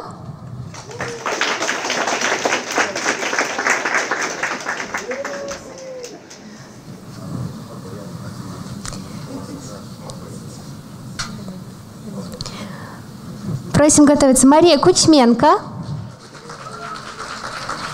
и Алена Сорокина. Наверное, отсутствует.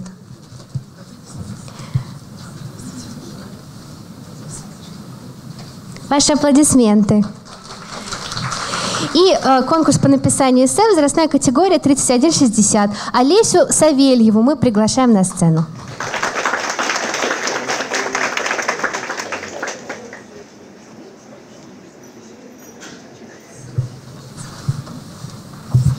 बहुत बहुत धन्यवाद महोदय। सभी विजेताओं और प्रतिभागियों के लिए एक बार जोरदार तालियां हो जानी चाहिए। और मैं यहाँ पर मंच से विद्वानों ने ध्वनि विज्ञान फोनेटिक्स की बात कही थी, तो आप समझ गए होंगे कि मेरे उच्चारण के बाद क्यों नहीं पहुँच पाए लोग, क्योंकि मेरा ध्वनि विज्ञान फोनेटिक्स ठीक नहीं है। मैं वादा करता हूँ अगले बार जब भी मुझे आप लोगों का नाम बोलना होगा तो मैं इस पर काम करूँगा और सही उच्चारण करूँगा और आप सीधे यहाँ समझ कर आएंगे। और आइए, आप उनको ये भी समझाइए एक चीज़ आप लोगों को जाननी चाहिए कि जब हम लोग रूसी भाषा सीखते हैं तो हम उसका जो सही उच्चारण है उसको हम हिंदी में लिखते हैं, क्योंकि हमारे लिए हमारी ये जो बात कर रहे थे कि हिंदी बड़ी अमीर भाषा है, ये ज़रूर अमीर है और उसको बहुत सरल भाषा है एक लिहाज से कि जैसे इसको बोलते हैं वैसे ही इसको लिखते हैं। तो इसलिए अगर उसको सही उच्चारण करना है कोई भी रूसी नाम का, उसको आप हिंदी में लिखिए तो वो मुश्किल नहीं होगा, ठीक है? तो इसके बाद अगली बार आप करिएगा। धन्यवाद सर। अब हम बढ़ते हैं उन प्रस्तुतियों की ओर जिन प्रस्तुतियों ने पुरस्कार प्राप्त किए हैं। हिंदी काव्य पाठ प्रतियोगिता 18 से 30 वर्ष आयु समूह में प्रथम पुरस्कार एम्मा मोनिकियन ने प्राप्त किया था। ये इनकी वीडियो रिकॉर्डिंग यहाँ पर प्रदर्शित की जाएगी, आप सब इसका आनंद लीजिए। वो सेंट पीटर्सबर्ग में है, इसलिए आज के इस समारोह में उपस्थित नहीं हो पाए हैं, तो हम वीडियो रिकॉर्डिंग से उनकी प्रस्तुति का आनंद लेंगे। Namaste. Здравствуйте. Hello. I am Emma and I feel very honored to receive this prize today. I would like to thank the poet of Rashmirathi, Shri Ramdhari Singh Dinkarji, for this unforgettable masterpiece. I would also like to thank the Jawaharlal Nehru Cultural Center and Indian Embassy for this unique and wonderful opportunity for us to showcase our love for the Hindi language, Indian culture and its rich heritage. इसी के साथ मैं अपनी कविता के 2 छंद कहना चाहूंगी। इन पंक्तियों में कवि श्री कृष्ण के क्रोध का वर्णन करते हैं। हरि ने भीषण हुंकार किया, अपना स्वरूप विस्तार किया, डगमग डगमग दिग्गज ढोले, भगवान कुपित होकर बोले, जंजीर बढ़ाकर साध मुझे, हाँ हाँ दुर्योधन बांध मुझे। ये देख गगन मुझ में लाए है, ये देख पवन मुझ में लाए है, मुझ में विलीन झंकार सकल, मुझ में लय है संसार सकल। अमृत व फूलता है मुझ में, संघार झूलता है मुझ में। उदयाचल मेरा दीप्त भाल, भूमंडल वक्षस्थल विशाल, भुज परिधि बंध को घेरे हैं, मैं नाक में रूपक मेरे है। दीप्ते जो ग्रह नक्षत्र निकर, सब है मेरे मुख के अंदर। दृग हो तो दृश्य अकांड देख, मुझ में सारा ब्रह्मांड देख। चर अचर जीव जग शर अक्षर, नश्वर मनुष्य सुर जाति अमर। शतकोटि सूर्य शतकोटि चंद्र, शतकोटि सरित सर सिंधु मंद्र। शतकोटि विष्णु ब्रह्मा महेश, शतकोटि विष्णु जलपति गणेश। शतकोटि रुद्र शतकोटि काल, शतकोटि धंधर लोकपाल। जंजीर बढ़ाकर साधिने, हाँ हाँ दुर्योधन बांधिने। धन्यवाद। ये थी प्रथम पुरस्कार विजेता। द्वितीय पुरस्कार 18 से 30 वर्ष आयु समूह काव्य पाठ में जीतने वाले इवान मालजुद्दीन। नमस्ते, मेरा नाम दाशा है और मैं सेंट पीटर्सबर्ग राष्ट्रीय विश्वविद्यालय की छात्रा हूँ। इस निबंध मैंने भारत और रूस के गहरे संबंध के बारे में लिखा और विशेष रूप से भारतीय संस्कृति के प्रति रूसी लोगों के प्रेम के बारे में। यह सभी को पता है कि रूस में लोग भारत और भारतीय संस्कृति के प्रति सम्मान और प्रेम रखते हैं। भारतीय संगीत, साहित्य या फिल्में रूसी लोगों को पसंद है। सोवियत संघ में पुरानी भारतीय फिल्में लोकप्रिय थी और आज भी रूसी लोग सिनेमा में बॉलीवुड फिल्में देखते हैं। आधुनिक या पुरानिक भारतीय लेखकों की किताबें रूसी लोगों को अच्छी लगती हैं। प्रसिद्ध लेखक जैसे संस्कृत नाटककार भास या कालिदास या आधुनिक लेखक जैसे प्रेमचंद, भीष्म साहनी, मनु भंडारी रूस में लोकप्रिय और सम्मानित है। एक और विशेष और महत्वपूर्ण क्षेत्र है जो रूसी लोगों को आकर्षित करते हैं। ये है भारतीय धर्म और भारतीय विचारकों के धार्मिक शिक्षाएं हैं। इसके अलावा बहुत सारे क्षेत्र हैं जिनमें रूस और भारत के बहुत पुराने और गहरे संबंध हैं। एक निबंध इन सारे संबंधों के बारे में लिखना असंभव है, लेकिन मैं आशा करती हूँ कि जो मैंने लिखा वो आपको अच्छा लगा होगा और इस विषय के बारे में लिखने के मौका देने के लिए आपको बहुत बहुत धन्यवाद। नमस्ते।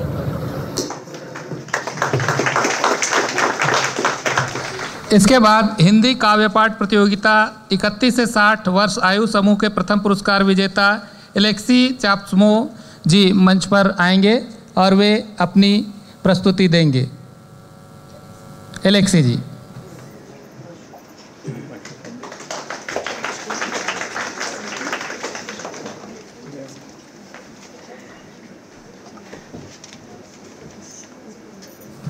नमस्कार आदरणीय राजदूत महोदय, देवियों और सज्जनों, इस पुरस्कार के लिए मैं आप सभी को बहुत बहुत धन्यवाद देना चाहता हूं।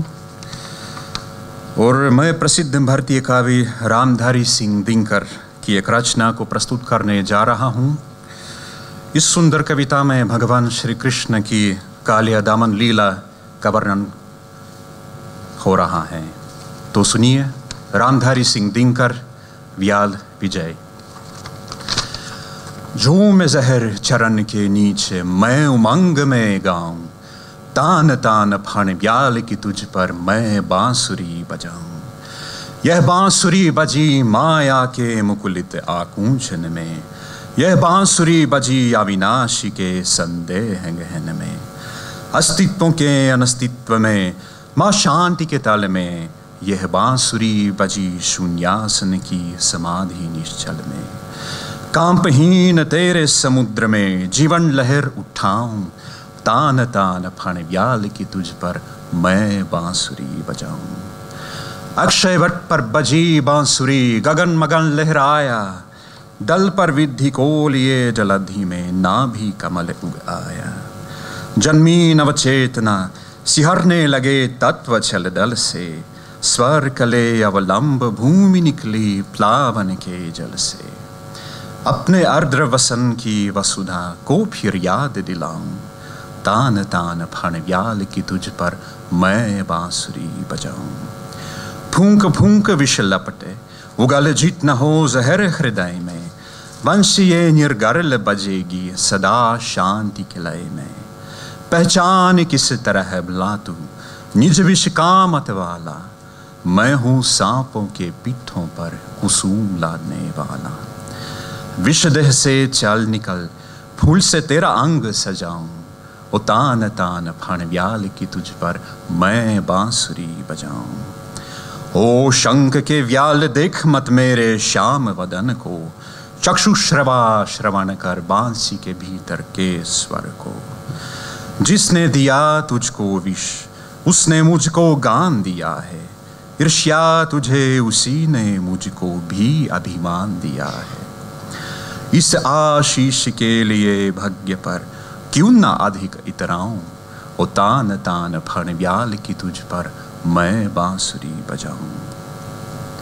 विषधारी मत डुल कि मेरा आसन बहुत कड़ा है, कृष्ण आज लघुता में भी सांपों से बहुत बड़ा है। आया हूँ बांसुरी बीच उधर लिए जनगण का, फन पर तेरे खड़ा हुआ हूँ भार लिए त्रिभुवन का। बढ़ा बढ़ा नासिक रंध्र में मुक्ति सूत्र पहनाऊं, ओ तान तान फण ब्याल की तुझ पर मैं बांसुरी बजाऊं, मैं बांसुरी बजाऊं। बहुत बहुत धन्यवाद। धन्यवाद एलेक्सी जी। अगले क्रम में 31 से 60 वर्ष आयु समूह में प्रथम पुरस्कार विजेता यूलिया बेश्चुक की वीडियो रिकॉर्डिंग यहाँ पर प्रस्तुत की जाएगी। इसका आनंद लें।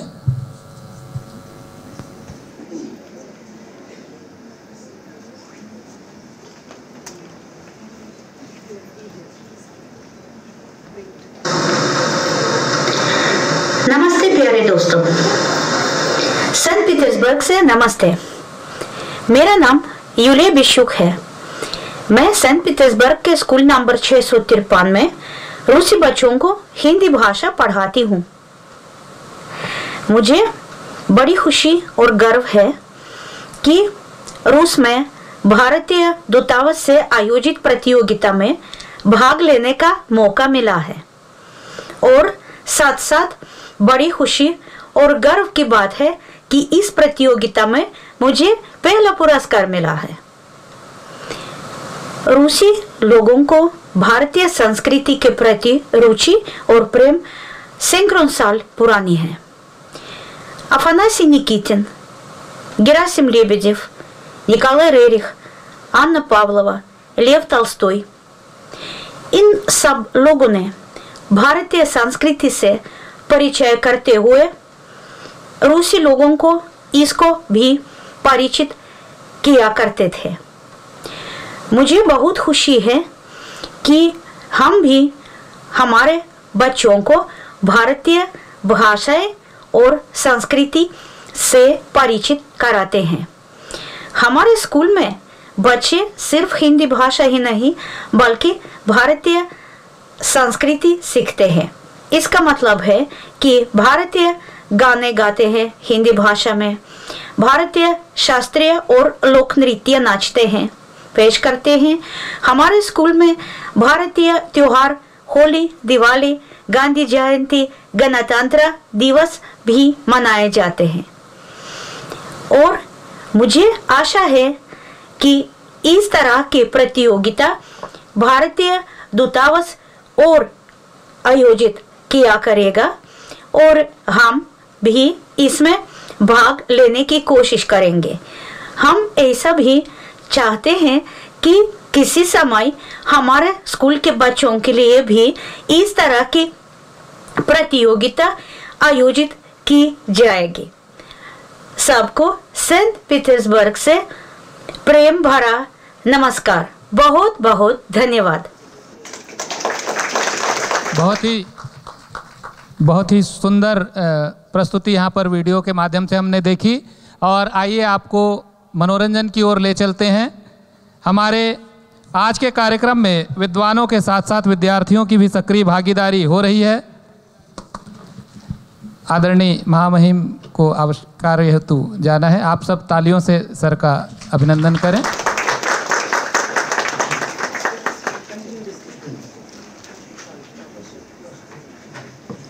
अभी मैक्सिम डेमचेंको द्वारा लिखित एक लघु नाटिका मैं झांसी नहीं दूंगी लेकर विद्यार्थी उपस्थित हो रहे हैं। आप तालियों से इनका स्वागत कीजिए। इन कलाकारों का आप सबको मंच सादर समर्पित है।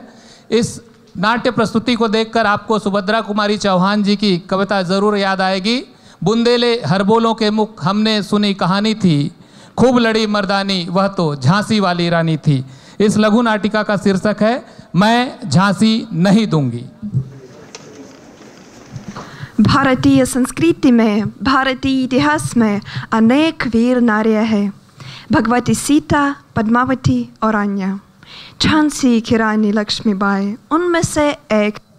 वो बुद्धिमान और मजबूत ही, लोग उनसे प्यार करते थे।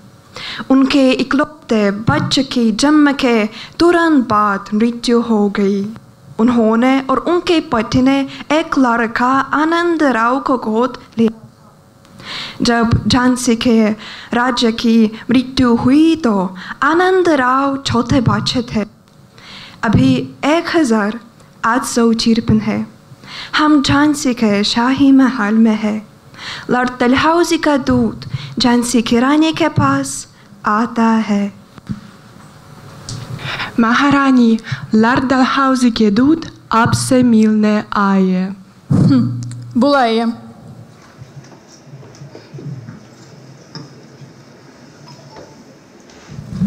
लॉर्ड डलहौजी से प्रणाम महारानी।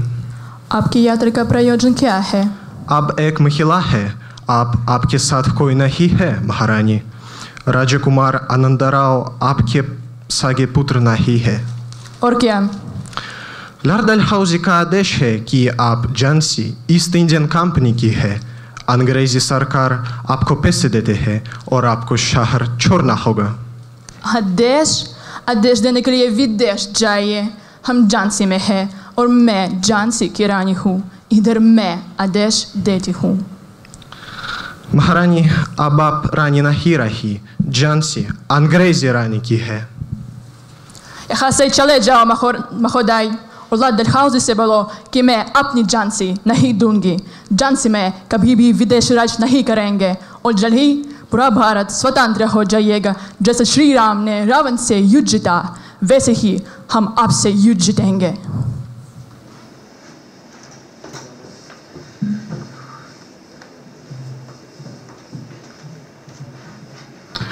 अब ये वर्ष 1858 है। महान भारतीय विद्रोह शुरू होता है। झांसी की रानी लोगों को विदेशियों से लड़ने के लिए प्रेरित करती है।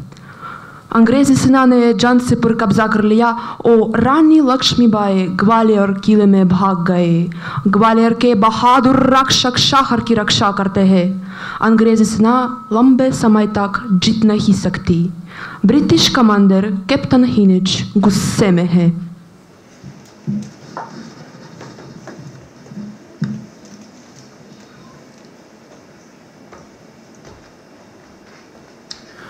ग्वालियर में थे भारतीय पागल है। क्या वे नहीं समझते कि वे मर जाएंगे? वे किला हमें क्यों नहीं दे देते? मुझसे और इंतजार नहीं होता। अंग्रेजी रानी को जीते की जरूरत है मेरे सैनिकों, शहर में घुसो और वहां हर विद्रोही को मार डालो। साथ ही 16 वर्ष से अधिक उम्र के हर लड़की को मार डालो। इस देश का मालिक है इंग्लैंड।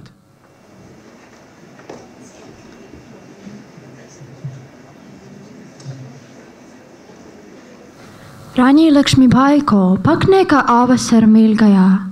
वो गांव में रह सकती थी, हर महीने इंग्लैंड से पैसे प्राप्त कर सकती थी और अपने बेटे का पालन पोषण कर सकती थी।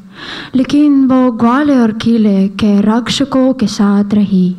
वहाँ उनकी जान चली गई क्योंकि वो झांसी की रानी थी। वो भारत की असली बेटी थी। वो असली इंसान थी।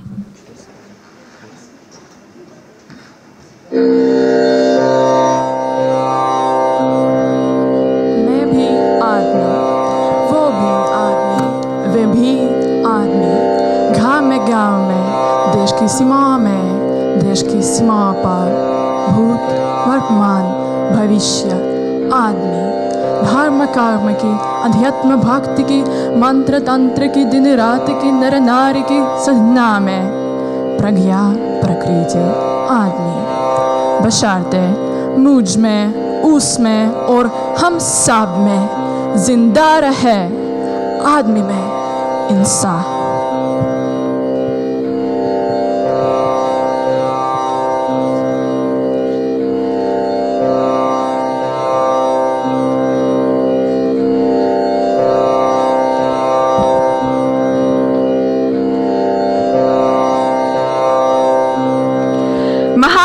लक्ष्मीबाई की, भारत माता की।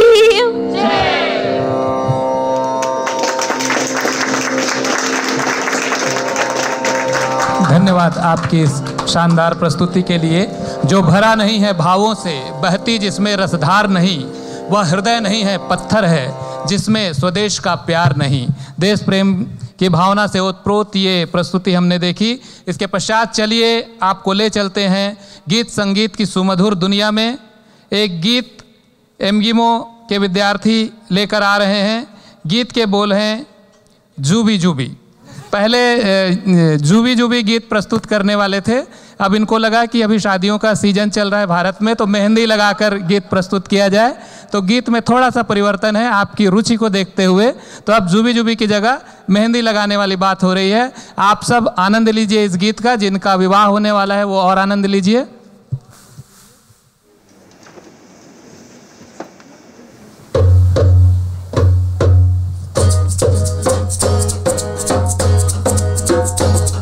ये गुड़िया नशे दे बुढ़िया, ये मुंडे गली दे गुंडे, ये मुड़िया नशेदे पुरिया ये मुंदे गली दे गुंदे नशेदे पुरिया गली दे गुंदे ओ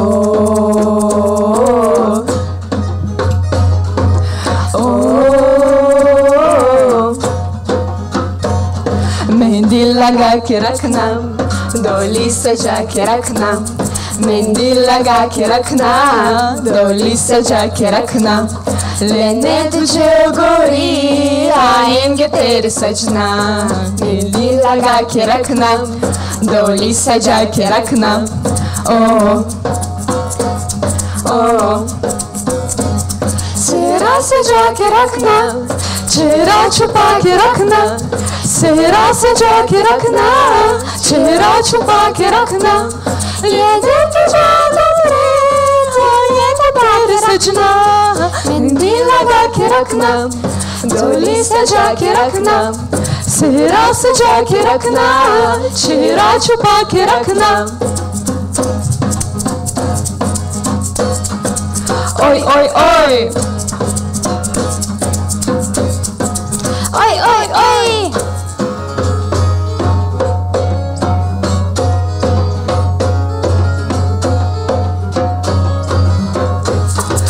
उड़ के तेरे जुल्फें करती है क्या इशारे दिल थाम के क्या दे है नाशिक सभी खबारे चुप जाए सारे कुड़ियान घर में शर्म के मारे गाहों में आ गए हैं पागल शराब सारे नजरें झुका के रखना दमन बचा के रखना नजरें झुका के रखना दमन बचा के रखना लेने तुझे गोरी आएंगे तेरे सजना मेहंदी लगा के रखना डोली सजा के रखना चेहरा सजा के रखना चेहरा छुपा के रखना ओ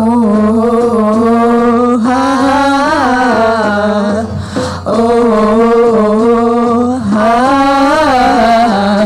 मैं एक जवान लड़का तू एक हसीन लड़की ये दिल मचल गया तो मेरा कसूर क्या है रखना कतिल पे काबू ये हुस्न पे भी जादू जादू ही चल गया तो मेरा कसूर क्या है रास्ता हमारा तकना दरवाजा खुला रखना रास्ता हमारा तकना दरवाजा खुला रखना लेने तुझे गोरी आएंगे तेरे सजना कुछ और अब न करना कुछ और अब न करना कुछ और अब न करना कुछ और अब न करना ये दिल की बात अपने दिल में दबा के रखना मेहंदी लगा के रखना डोली सजा के रखना चेहरा सजा के रखना चेहरा छुपा के रखना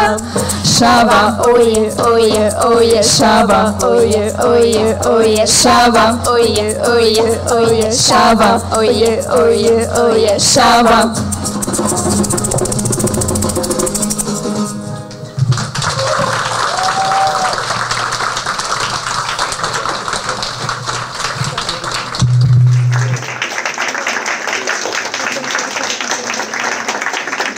कैसा लगा ये गीत आप सबको? बढ़िया। पीछे से आवाज नहीं आ रही है। कैसा लगा ये गीत? बहुत बढ़िया। अगर अच्छा लगा, ये किस फिल्म का गीत था, कोई पीछे से मुझे बताए। अभी विद्वानों ने यहाँ पर बताया कि रूस में हिंदी को बढ़ावा देने में फिल्मों के प्रभाव का भी हाथ रहा। ये दिलवाले दुल्हनिया ले जाएंगे फिल्म का गीत था, जिसके गीतकार थे आनंद बख्शी, संगीतकार जतिन ललित, और इसमें एक्टर थे शाहरुख खान और काजोल। तो आप सब ने इस गीत का आनंद लिया और इसके बाद हम गीत के क्रम को आगे बढ़ाते हैं। येगोर को मैं मंच पर आमंत्रित कर रहा हूं कि वे एक रूसी गाने ज्वेदा पो इमेनी को हिंदी में प्रस्तुत करेंगे, जिसका अर्थ है एक सितारा सूरज को आवाज़ दे रहा है। विक्टोर त्योस के लिखे इस गीत का हिंदी अनुवाद डॉक्टर मक्सिम डेमचेको जी ने किया है।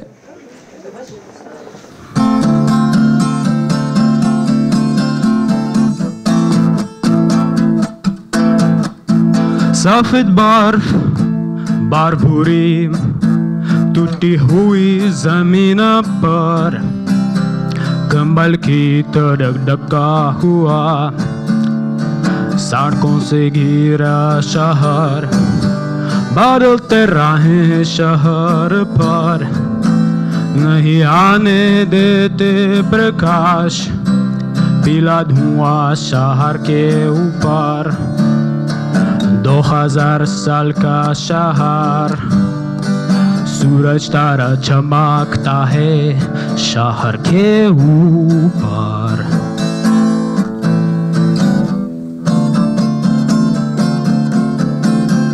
2000 वर्षों तक चला था झूठ का कोई मतलब नहीं है युवा लोगों का काम प्यार है वो थोड़ियों को ठीक करता है मिट्टी पर लाल खून था गायब हो जाता है वो फिर फूल उगते हैं मिट्टी से मिट्टी जीवित हो जाती है सूरज तारा चमकता है मिट्टी के ऊपर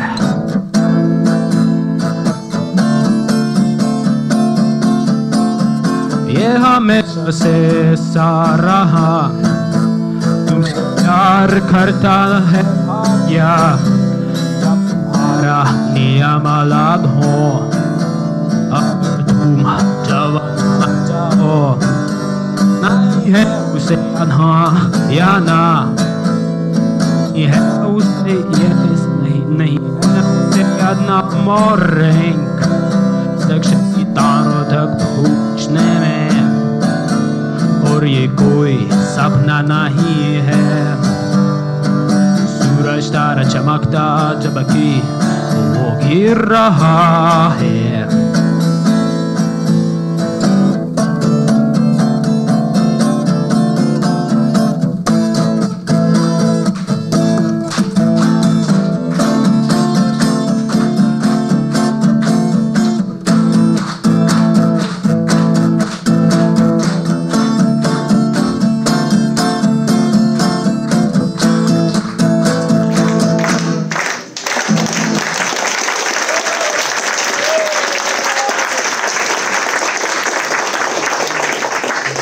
बहुत ही सुंदर प्रस्तुति योगेश जी आपकी। अब हम आज के कार्यक्रम के अगले पड़ाव की ओर चलते हैं। मैक्सिम डेमचेको जी से मैं अनुरोध करता हूं कि वे ऑन द स्पॉट हिंदी प्रश्नोत्तरी प्रतियोगिता संपन्न कराएं।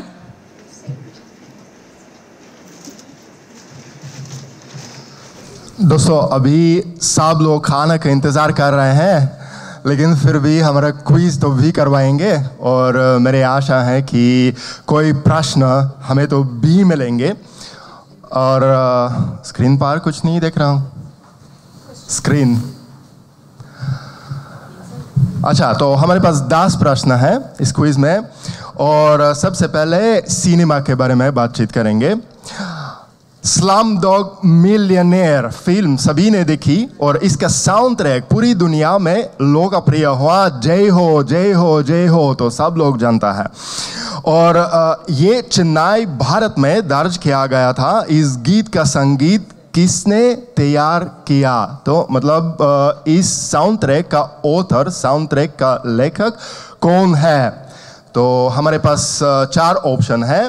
मिथुन शर्मा, AR रहमान जो बहुत प्रसिद्ध डीजे है, तो 10-15 साल पहले हर कोई दिल्ली वाले और मुंबई वाले क्लब में तो उनके संगीत, उनके साउंड ट्रैक सुना रहे थे। विशाल दादलानी या देव पटेल, तो कौन साउंड ट्रैक का ऑथर है? तो अच्छा आपका नाम क्या है सबसे पहले? मेरा नाम अलेक्से चप्सो है। अच्छा मुझे तो पता है क्योंकि अलेक्से एक प्रसिद्ध व्यक्ति है, तो भाजन सम्राट अनूप जलोटा के शिष्य है, तो इसीलिए सब कुछ जानता है शायद। तो जवाब है अल्लाह रहमान। या AR रहमान, ये तो सही बात है।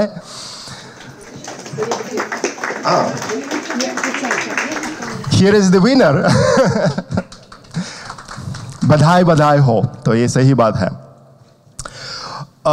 दूसरा सवाल है, लेकिन मिथुन शर्मा, जिन्हें सिर्फ मिथुन के नाम से ही जाना जाता है, उन्होंने एक और अच्छा गाना तुम ही हो क्योंकि तुम ही हो, अब तुम ही हो जिंदगी, अब तुम है। तो बाथरूम सिंगर हो तो कोई अच्छा अनुभव आप लोगों को नहीं दूंगा, फिर भी तुम ही हो उन्होंने लिखा। उस फिल्म का नाम क्या है जहां ये गाना गाया गया है? अनजानी अनजाना, ये रणबीर कपूर वाली फिल्म है। आशिकी, आकाशवाणी, या दूसरी आशिकी, आशिकी 2। किसको पता है? एक लड़की है उधर। अच्छा, मेरा नाम मीना है, ये आशिकी 2। आशिकी 2 है, सही बात है। हियर इज द विनर, और बधाई बधाई हो।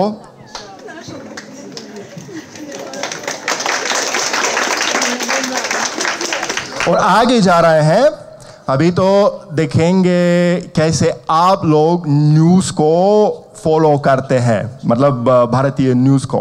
तो दिसंबर में, पिछले साल दिसंबर में प्रधानमंत्री नरेंद्र मोदी जी ने पवित्र शहर अयोध्या में नई हवाई अड्डे का उद्घाटन किया। न्यू एयरपोर्ट इनॉग्रेशन था। तो पहले इसे मर्यादा पुरुषोत्तम श्री राम अंतर्राष्ट्रीय हवाई अड्डा कहा जाता था, लेकिन फिर दूसरा नाम चुना गया। नए अयोध्या एयरपोर्ट का नाम क्या है? ये हमारा तीसरा प्रश्न है, और 4 ऑप्शंस है। श्री श्री सीताराम अंतर्राष्ट्रीय हवाई अड्डा, ये लॉजिकल है क्योंकि सीता जी बिना राम अधूरा है, तो सीताराम इंटरनेशनल एयरपोर्ट है।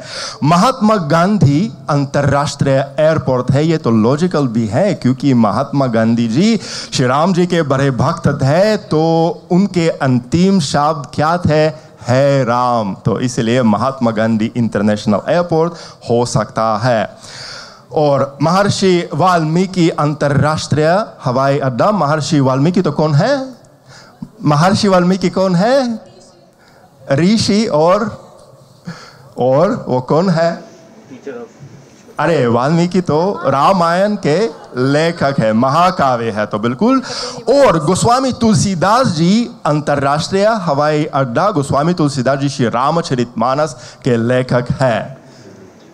बोलिए, आपका नाम क्या है? और माइक्रोफोन कहाँ है? तुम्हारे पास माइक्रोफोन? मेरे पास तो भी है। ये लड़की पहली थी। कहाँ? सॉरी। अच्छा, तो हाँ, मेरा नाम नीना है, और ये वाल्मीकि का हवाई अड्डा। बिल्कुल, महर्षि वाल्मीकि हवाई अड्डा। वास्तव में दो तरीके से लिख सकते हैं ये नाम। संस्कृत में वाल्मीकि है, लेकिन अगर आप देखेंगे ऑफिशियल नाम ये हवाई अड्डा के, तो वाल्मीकि बन गया था, तो पता नहीं क्यों, लेकिन परिवर्तन हो गया इस शब्द में, तो इसलिए हमने एक ऑफिशियल नाम दे दिए थे इधर। अभी एक और प्रश्न है रामायण के बारे में। अब अयोध्या में अंतर्राष्ट्रीय हवाई अड्डा है, लेकिन रामायण में श्री राम, श्रीमती सीता और अन्य नायक अयोध्या के लिए कैसे उड़ान भर रहे हैं? तो मतलब रामायण में सीता और राम किस परिवहन से अयोध्या लौट है? तो हमारे पास हमेशा की तरह 4 ऑप्शंस है। ऐरावत हाथी से, यह इंद्रदेव के वाहन है, ऐरावत हाथी। पुष्पक विमान से श्री राम लंका से अयोध्या तक जा रहे हैं। गरुड़ पक्षी से, गरुड़ पक्षी भगवान विष्णु के वाहन है।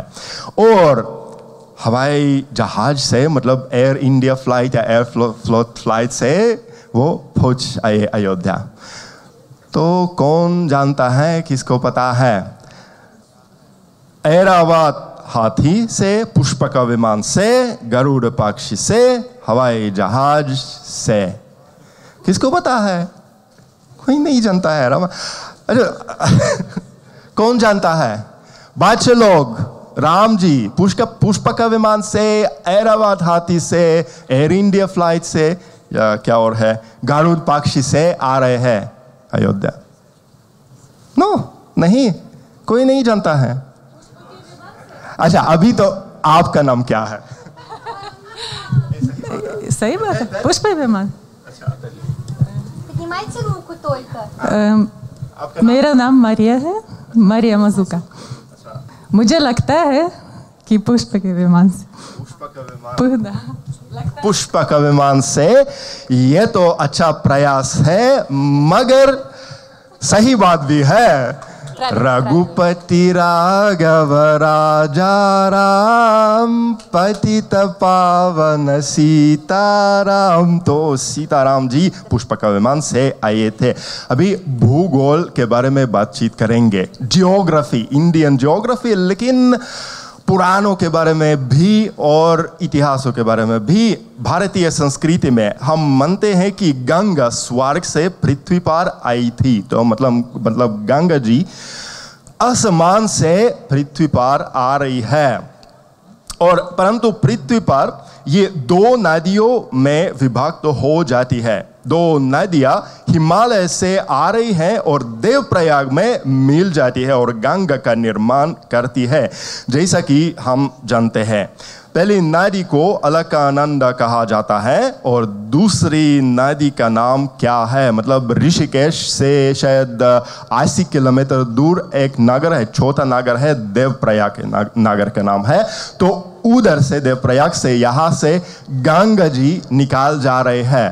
तो दो स्रोत है, अलकानंदा और सरस्वती।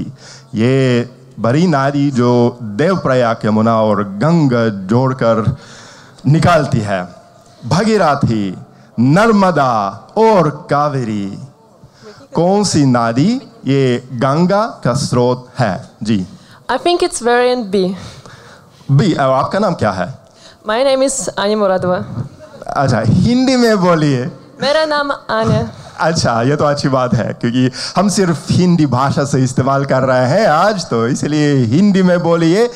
भगीरथी, बिल्कुल ये बी है, और भगीरथी नारी का नाम राजा भगीरथ के नाम पर रखा गया है, जो एक महान योगी थे। और भगीरथ वो एक राजा थे श्री राम जी के डायनेस्टी में, रघुकुल में। तो उनके योग से गंगा धरती पर अवतारित हुई। अब भारत सरकार पूरी दुनिया में योग को बढ़ावा देने के लिए बहुत कुछ करते हैं, बहुत प्रयास करते हैं। भारत सरकार योग ज़्यादा पॉपुलर करवाने के लिए सारे संसार में। तो उदाहरण के लिए हर साल हम अंतर्राष्ट्रीय योग दिवस मनाते हैं। We celebrate the international yoga day. तो मतलब पिछले साल हम सब लोग हिज एक्सेलेंसी के साथ और सब दूतावास लोगों के साथ सरिचनो पार्क को गए थे, थोड़ा योग का अभ्यास करने के लिए, आसन, प्राणायाम और सब कुछ करने के लिए। तो ये कौन सी तारीख को है? तो डेट कौन सा है? अंतर्राष्ट्रीय योग दिवस कब मनाया जाता है? 21 जून, 25 अगस्त, 2 अक्टूबर या 4 नवंबर? कौन जानता है? किसको पता है? अच्छा, उधर तो कोई। अच्छा, आपका नाम क्या है? मेरा नाम नास्tia है और 21 जून को। 21 जून निश्चित है कि 21 जून है? अच्छा, तो बिल्कुल निश्चित है हम लोग कि 21 जून है, इंटरनेशनल योगा डे ही है। अच्छा, 21 जून साल का सबसे लंबा दिन है। यही कारण है कि प्रधानमंत्री नरेंद्र मोदी जी ने यूएनओ के लिए इस दिन को अंतर्राष्ट्रीय योग दिवस, इंटरनेशनल योग डे के रूप में सुझाया। रूस में हम अंतर्राष्ट्रीय योग दिवस भी मनाते हैं, क्योंकि भारत और रूस के बीच मैत्रीपूर्ण संबंधों का एक लंबा इतिहास भी है। तो सोवियत यूनियन में भारत की पहले राजदूत श्रीमती विजय लक्ष्मी पंडित जी थी, एक लेडी थी। लेकिन दूसरे राजदूत एक प्रसिद्ध भारतीय दार्शनिक और लेखक थे, एक प्रसिद्ध इंडियन फिलोसोफर थे, दूसरे भारतीय राजदूत सोवियत यूनियन में। तो उनका नाम क्या है? सबसे पहले हमारे पास दुर्गा प्रसाद धार है और हम लोग धार हॉल में हैं अभी। दूसरा नाम जवाहरलाल नेहरू तो बिल्कुल प्रधानमंत्री थे, लेकिन शायद वो राजदूत भी थे तो पता नहीं। अमिताभ बच्चन शायद वो एक राजदूत थे। और सर्वपल्ली राधाकृष्णन, तो किसको पता है? किनको पता है? मेरी आशा है कि काफी लोग जानते हैं। हमारे रिलेशनशिप्स सहयोग का इतिहास। कोई जवाब, कोई प्रयास? अच्छा एलवीना जी माइक्रोफोन दीजिए। आपने बोला कि हम हर हॉल में है, इसलिए सोच रही थी मैं, लेकिन क्योंकि आपने बोला दार्शनिक है, इसलिए मुझे लग रहा है कि शायद राधा कृष्णन जी है। सर्वपल्ली राधाकृष्णन हमेशा की तरफ अच्छा प्रयास है और सही बात भी है, तो ये सर्वपल्ली राधाकृष्णन जी है। हमारे पास 3 और प्रश्न है। हाँ मैं जल्दी कर रहा हूँ, बिल्कुल। तो हम खाना का इंतजार कर रहे हैं, मुझे पता है। ये तो सभी जानते हैं कि भारत की राजधानी नई दिल्ली है, लेकिन महाभारत में उसी भूमि पर स्थित नगर का अलग नाम है। ये पांडवों की राजधानी है और इसका नाम है, मतलब महाभारत काल में समकालीन दिल्ली के स्थान पर कौन सा शहर स्थित था? द्वारका, भगवान कृष्ण के नगर। पुरी, जगन्नाथपुरी, इंद्रप्रस्थ, इंद्रदेव के नगर, या पुरानी दिल्ली? तो नई दिल्ली से पहले बिल्कुल पुरानी दिल्ली थी उधर। तो हाँ जी, हम सुन रहे हैं। एलवीना जी। मेरा नाम विक्टोरिया है। वाह। मैं अच्छा लगता है कि ये वेरिएंट सी है। सी मतलब इंद्रप्रस्थ।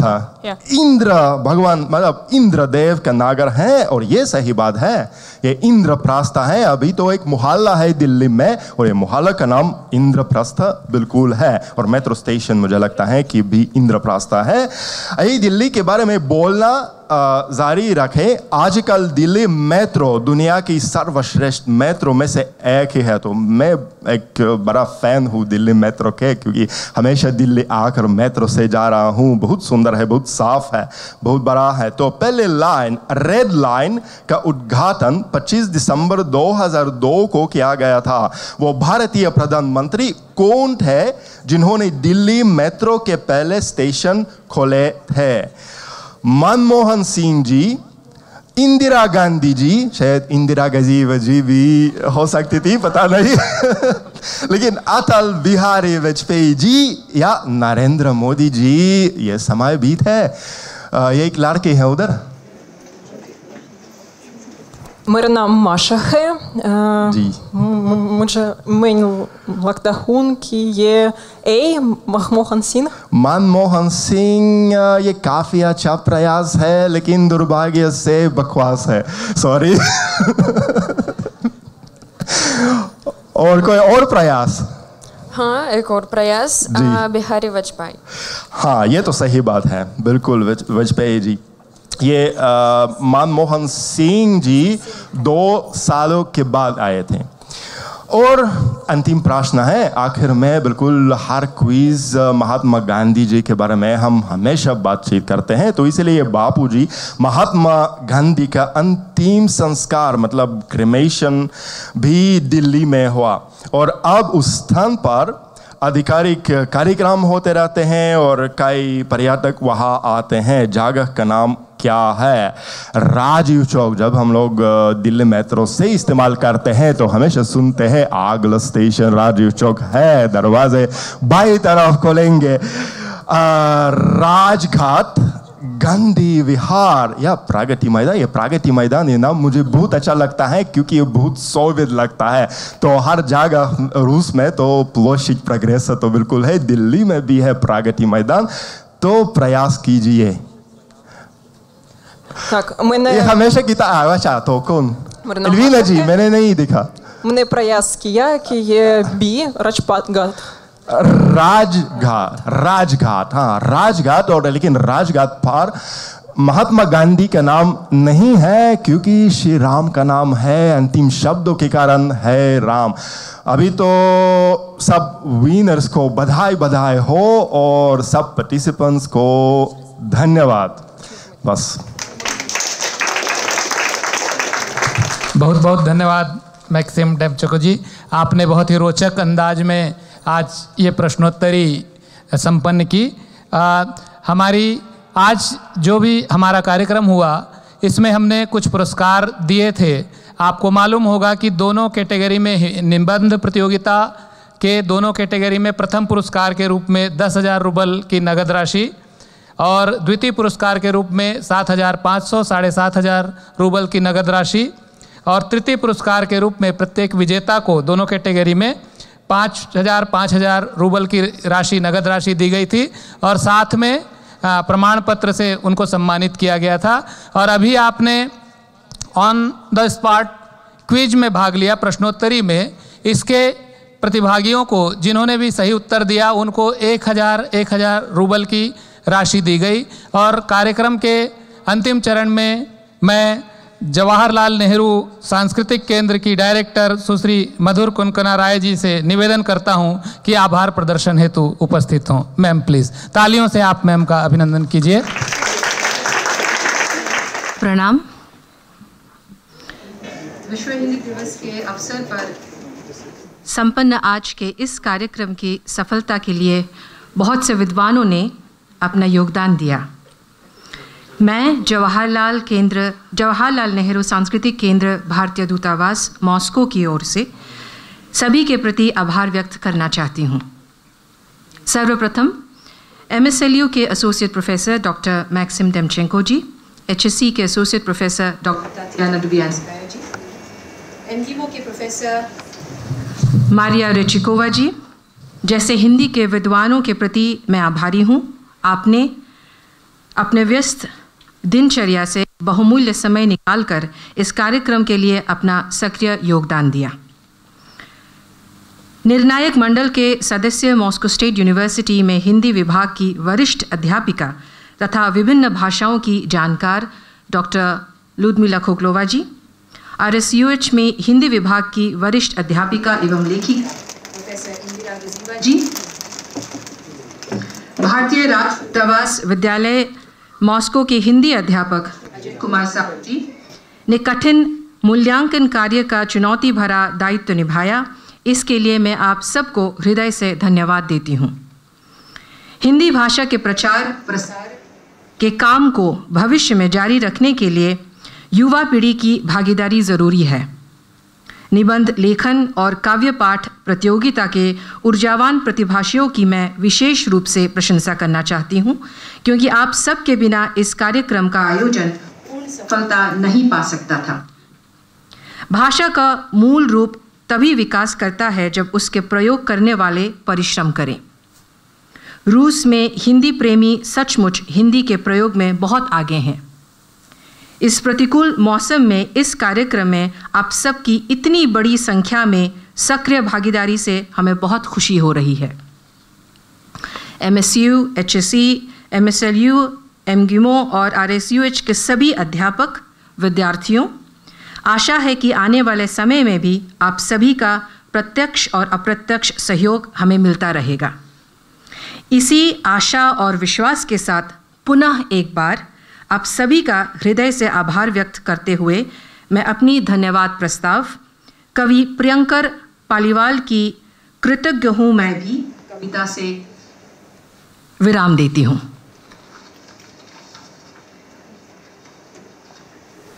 जैसे आसमान की कृतज्ञ है पृथ्वी, जैसे पृथ्वी का कृतज्ञ है किसान, कृतज्ञ हूँ मैं।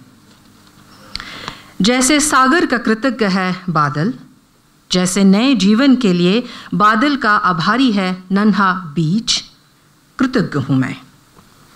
जिस तरह कृतज्ञ होता है अपने में डूबा ध्रुव दिया 7 सुरों के प्रति, जैसे 7 सुर कृतज्ञ हैं 7,000 वर्षों की काल यात्रा के, कृतज्ञ हूँ मैं।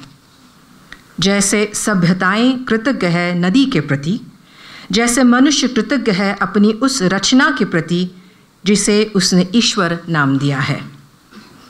भारतीय संस्कृति में मनुष्य ईश्वर का ही अंश है,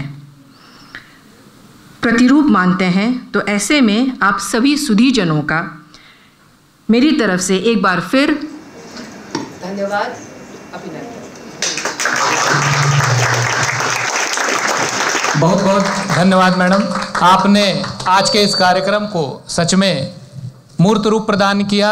इतनी सुंदर कविता का इतने सुंदर ढंग से वाचन आपने किया और ये आज का कार्यक्रम यहाँ पर अपनी पूर्णता की ओर है। हाँ, एक सभी विजेता, सभी प्रतिभागी, वक्तागण जिन्होंने अपने विचार यहाँ पर रखे और निर्णायक मंडल के सदस्य मंच पर कृपया आएँ ताकि एक फोटोग्राफी पहले इन्हें हम सम्मान जी। आज के कार्यक्रम में वक्ता के रूप में हमारे बीच उपस्थित थे, उनको मैं मंच पर क्रम से मैडम तत्याना दिव्यांस्का, मैडम तत्याना दिव्यांस्का, मारिया मंच पर पहुंचे। मैं डायरेक्टर मैडम से अनुरोध करूंगा कि पुष्प गुच्छ देकर इन वक्ताओं का सम्मान करें। आप लोग तालियों से इस सम्मान में सहभागी बने, तालियां बजाइए।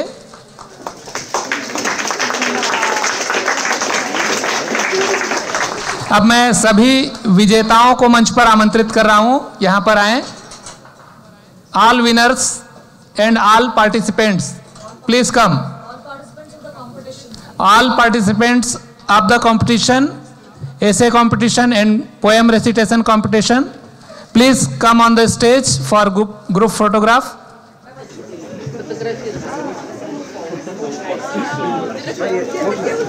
Indira ma'am, please join us. आप में से कुछ यहाँ बैठ जाइए ताकि पीछे नजर आए। डेमचेंको जी आइए यहाँ पर, आपकी आगे आगे अच्छी तस्वीर आएगी। आप बैठिए बैठिए बैठिए, आ जाइए, बैठिए बैठिए, आइए, पूरा ग्रुप बना लीजिए। अगली पिक्चर के लिए यहाँ उपस्थित सब छात्र, all the students, you all welcome on the stage for a group picture. All the students studying Hindi in Moscow, please come forward.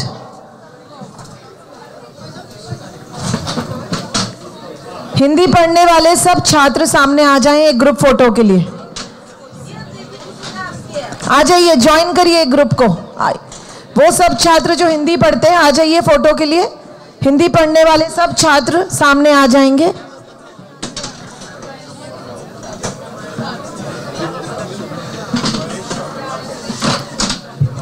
Come here. Дорогие друзья, все студенты, которые изучают хинди в любом вузе Москвы, пожалуйста, присоединяйтесь к фотографии. Приглашаются все. All students of Hindi, please come forward. Все студенты, изучающие хинди. Еще можно присесть прямо перед сценой, потому что сзади не так хорошо видно. Все вы студенты, молодые, колени ни у кого не болят.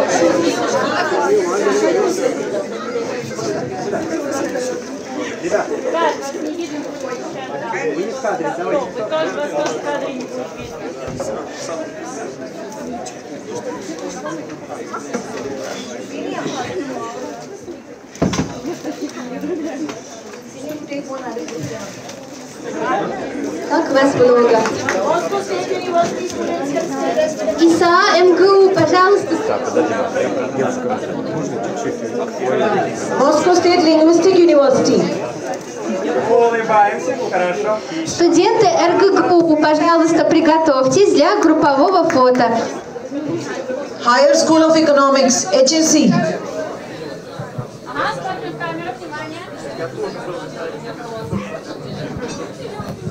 All universities are done.